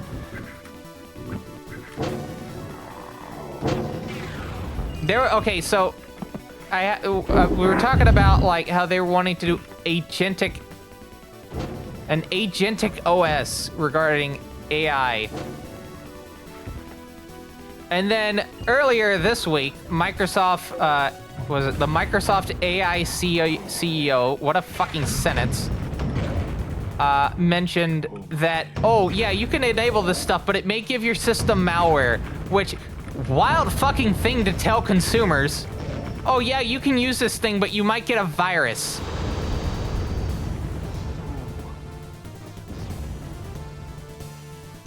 It's not more secure. Like, I think if you want a secure OS, it's not Windows at this point.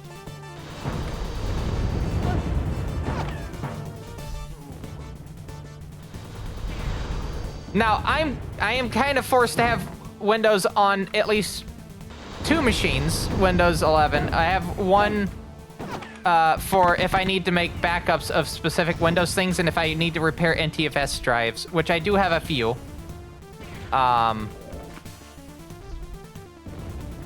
But they're on older versions of Windows 11 with not as much AI shit in it. So I don't have the version with recall. I'll say that.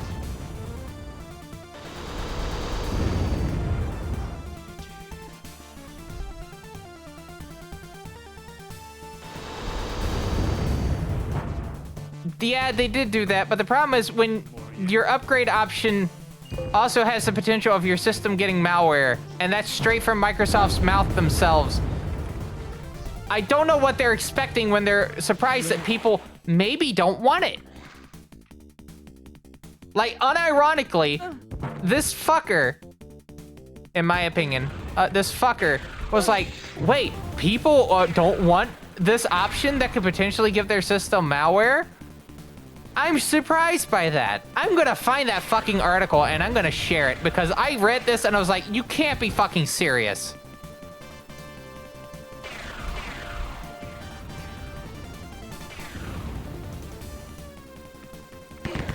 If you need any suggestions on a Linux distribution, again, I need to very much stress to people, on my Discord, there is a channel for if you want to learn Linux, and for people that already like use Linux regularly, there's a channel that you can discuss about it.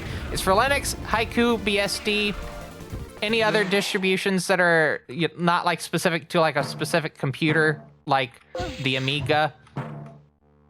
You can also talk about Macintosh stuff in there, because Macintosh stuff is in BSD userland.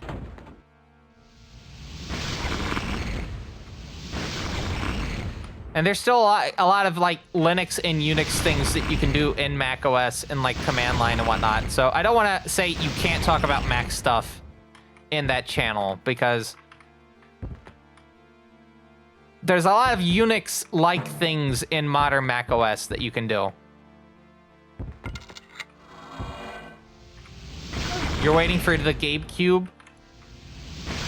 More or less. More or less. It is a flavor of OpenBSD. It definitely uses BSD userland. That is for sure.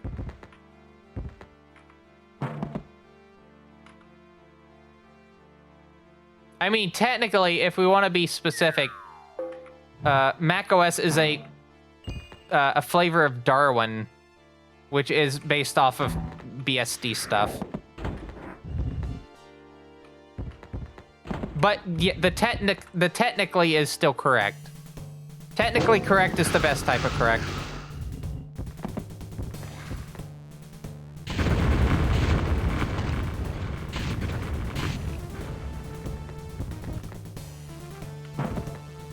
But yeah, if you would like to learn Linux, and you would like to ask questions to people that regularly use Linux, or even work in the industry,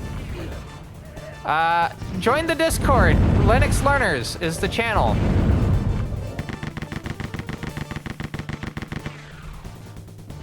I might do a Linux stream in the future where I install Linux on Linux. Is there a link to the Discord? You should find it down below. If you do not see it down below, you can go to find-quality.website. I have not added any recent commands for it. Again, I'm very slow when it comes to that stuff. Hold on, I gotta focus real quick. I might get this in 2. I might get it in 3.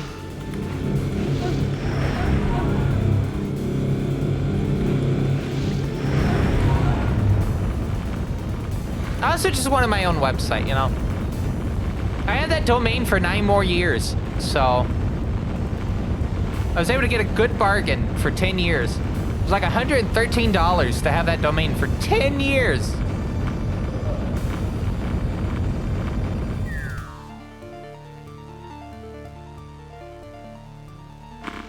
I love watching fireworks. Oh, we didn't stop the timer. All right, 38:45 is the time. We're just gonna call it at that. It's still at 38. I forgot to hit the thing on episode 3. We'll reset the timer after we're done with this, but yeah. See the ending cutscene. Also, there should be a link to it down below as well. So anyway, as I was saying, Linux is a pretty good operating system. I mean, if you also want to try Open Indiana, I mean, there's not really a lot that you can do on it, but like Open Indiana is like straight up Unix, which is pretty cool. And what was I talking about?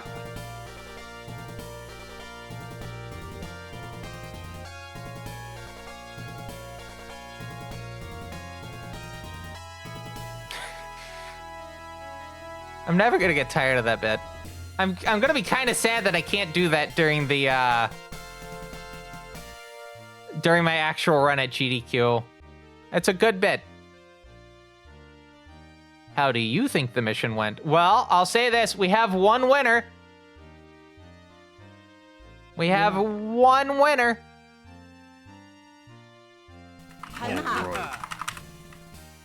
Whoever voted for. It looks like it's Matrix.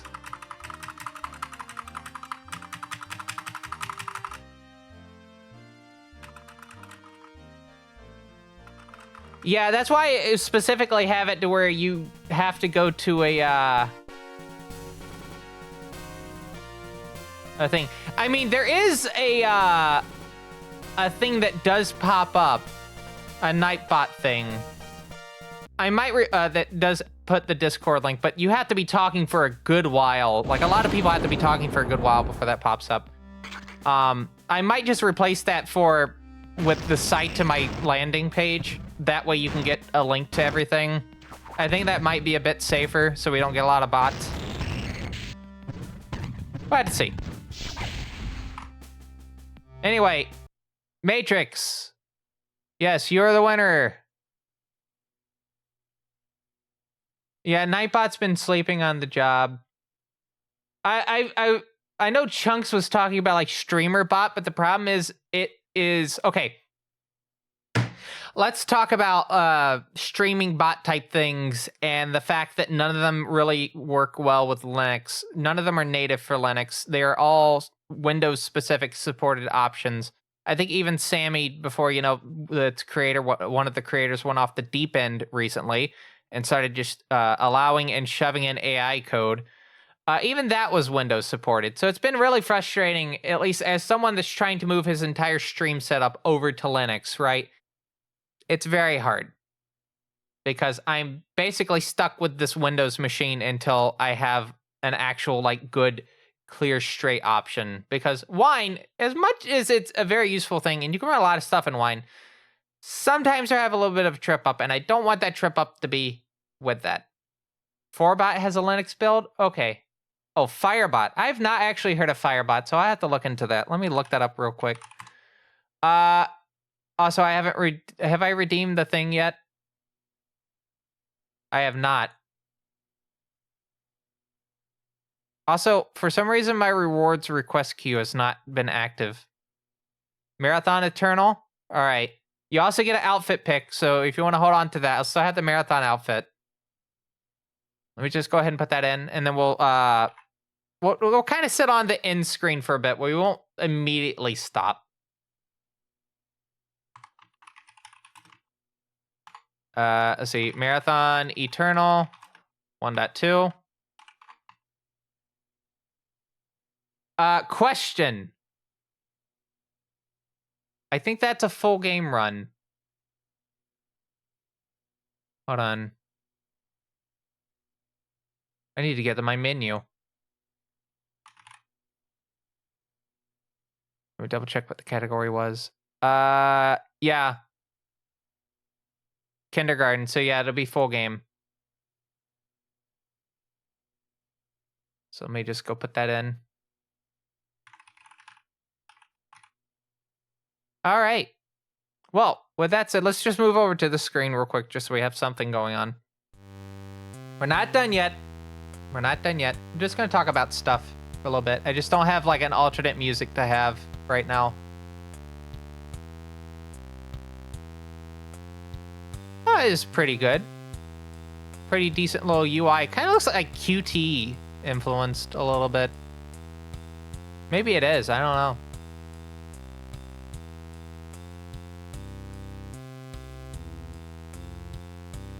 Let's see.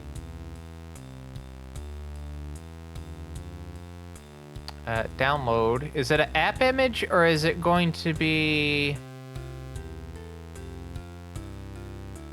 Deb, RPM, and TarGZ? I'm gonna have to go with TarGZ because I don't have a. Well, actually, I could check the AUR and see if it's already in there.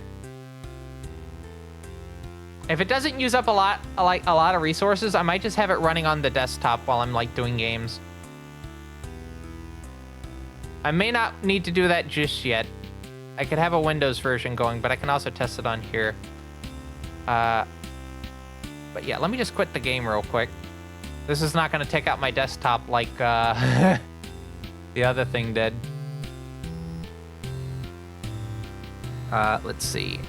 What is it? Paru, P-A-R-U-S-S, Firebot. Okay, it does look like it is on the AUR, so I can definitely set that up. I'll have to see like what is needed and what the performance stuff is, but We'll see how it plays, and it's Twitch specific. With automatic updates, thank goodness. Video tutorials and whatnot. Yeah, I will definitely look into this. I'm gonna bookmark this for the time being. Thank you for pointing that out, Maverinthia. Definitely look into it. So I'm mentioning Twitch specifically, but I can see if YouTube's also an option as well. I'll have to like download it and just take a look. I might not be able to look into it tomorrow because I'm going to be trying to go very knee-deep in trying to edit this content for the next video because I have a lot of footage I need to get through. In fact, let me see how much footage I have left I have to get through for just part 1. I'm going to probably split... Even though Coffee was suggesting I do it all in one video, there's just so much content, right? I'm probably going to have to split it into 2 videos. Ode to Zeldando Part 1. I'm calling it Zeldando because that's what I call it, just because, you know, I feel like if I put Zelda in the title, then Nintendo is definitely going to be, like, have a content ID going on it. I don't know. So I'm calling it Ode to Zeldando, even though that's not the actual name of the game. And there'll be a part 1 and a part 2. It's 2 fan games. The first one's obviously in part 1. The second one's in part 2. Oh boy, you are not prepared for part 2. Part 2 is pretty wild because there is like a vast change in quality between parts 1 and part 2 that it is like whiplash inducing. I don't know why I'm looking over here. You're over here. I know why I'm looking over there and not over here. It's because I can only see myself right here.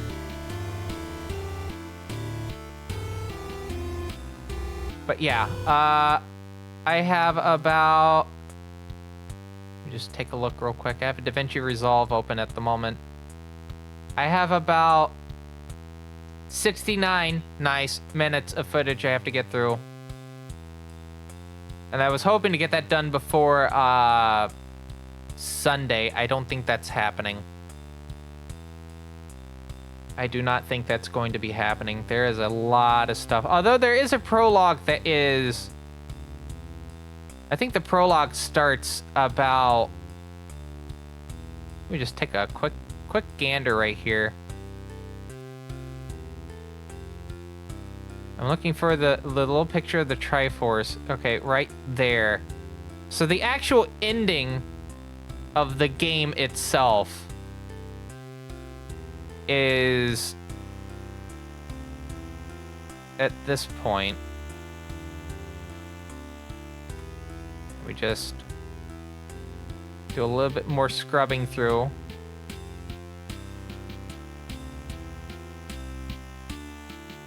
All right, cool. And then I just need to get this to here. The bonus prologue stuff is kind of important. It's going to be an after credits thing.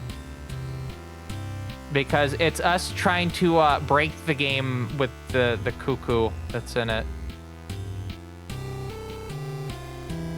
Yeah, it's about 3 minutes worth of footage on that, so... There's about 66 more minutes of video that I have to get through within, like, the next 4 days if I want to try to get it out by next Thursday.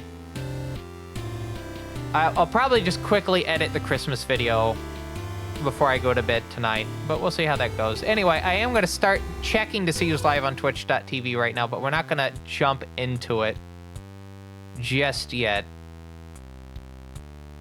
because I still want to talk a little bit. Got Christmas time coming up. Still got 2 videos for Christmas time. One of them's going to be, I think it's like an Unreal Engine 4 or 5 game. And then the other one's a Unity title that I actually had to, like... the frame rate was very, very chugging at one point. Also, it had music that you could not change the volume on, which is always a good time.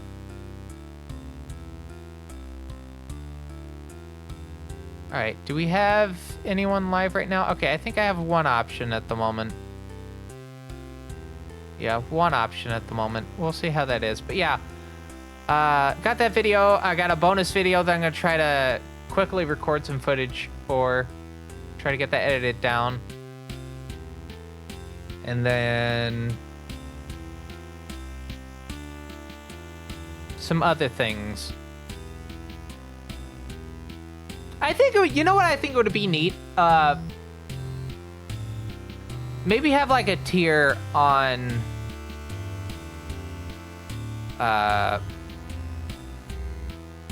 for the coffee that has like particular behind the scenes footage. Maybe it's regarding like actual like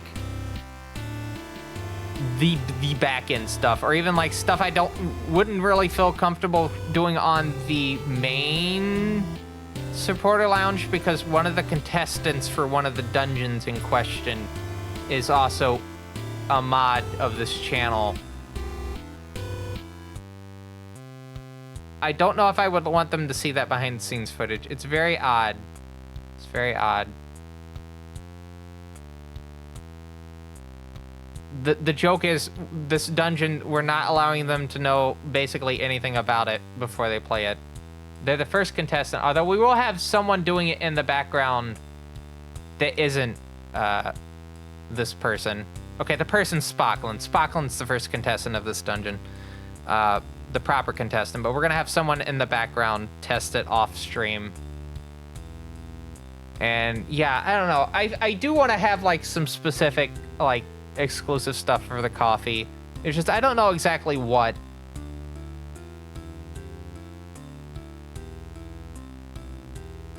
Just because I feel like that's the definitely like the most direct way you can support the fine quality live stream. Twitch subs are pretty cool because you do get the ad-free experience and you do get the bonus content on the Discord.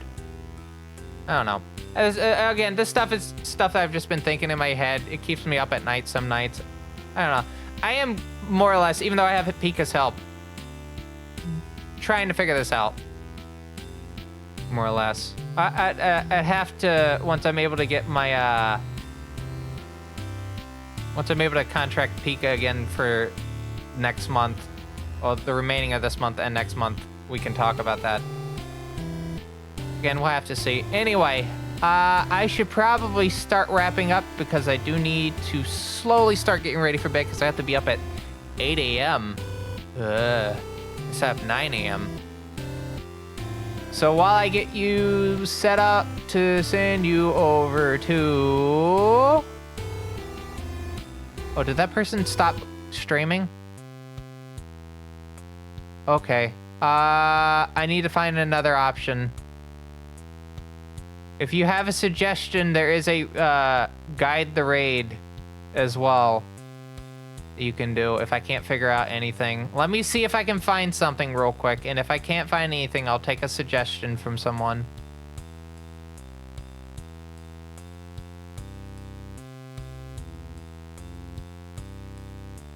Because really my only other option was doing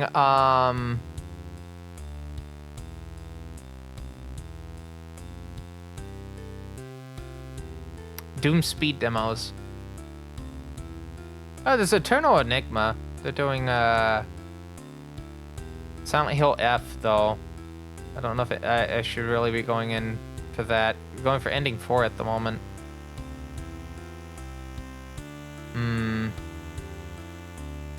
Definitely something to think about. I think I'll go with Doom speed demos. Get some Doom this evening. So anyway, while I get you set up to send you over there, as always, if you'd like to keep up to date with this fine quality live stream and you're not doing it at the moment and you thought the stream was pretty interesting, you'd like to watch more, make sure you hit that follow button. We do try to stream at least 3 days out of the week, Monday, Wednesday, and Friday. Monday and Wednesday being whatever the hell I really want to do at the moment. No specific formats for those 2 days. I would like to have a little bit more variety on the stream.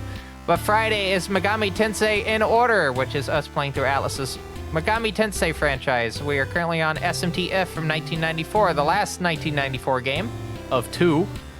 And we'll be heading into Majin Tensei 2 Spiral Nemesis after that. And Saturday or Sunday, but not both, is a bonus stream. This week is Sunday with Transport Giant. Our first look into that. And if you're doing that, Make sure you also join the Discord itself, which there should be a link to down below, but you can also go to find-quality.website to get a link as well, where we have a lot of channels. There's a channel for Megami Tensei, European, Japanese home computers, also regular non-regional specific computers, like, you know, Linux. There's a Linux learners chat and whatnot, and a bunch of other channels. And if you're a supporter of the Fine Quality live stream via Twitch sub or recurring coffee donation of $5 a month, you get access to the support lounge with behind-us-scene things, early access to any YouTube videos, work in progress stuff. There is a daily going up to my YouTube right after I'm done with this stream. I'm gonna upload it, and you get to see the first 10 minutes of the next video. So if you want to get a look at what the next video is about, definitely, and you're not doing it at the moment, definitely consider one of those two options to get access to that. And yeah, bonus videos as well. And then, yeah, you can find that coffee down below. There's a throne if you'd like to buy an item on my to-do list. I have a NAS that I'm looking for at the moment. I don't know. You can look at that and see if that's a good option for me, and let me know if that's not a good option. I'm not entirely sure. But if you like to buy an item on that, I will definitely shout you out if you do that. And find-quality.website, the official TBCR website, where you have all my social media links that you see right here at the top, except for the throne. You can find that down below. Stream in the middle, and then contact information at the bottom. But anyway, I'm gonna slowly start getting ready for bed. My name is TBCR. I hope you have a good rest of your Thursday, and I will see you back here Friday with Shin Megami Tensei If. But until then, take care. I'll see you later. Bye-bye.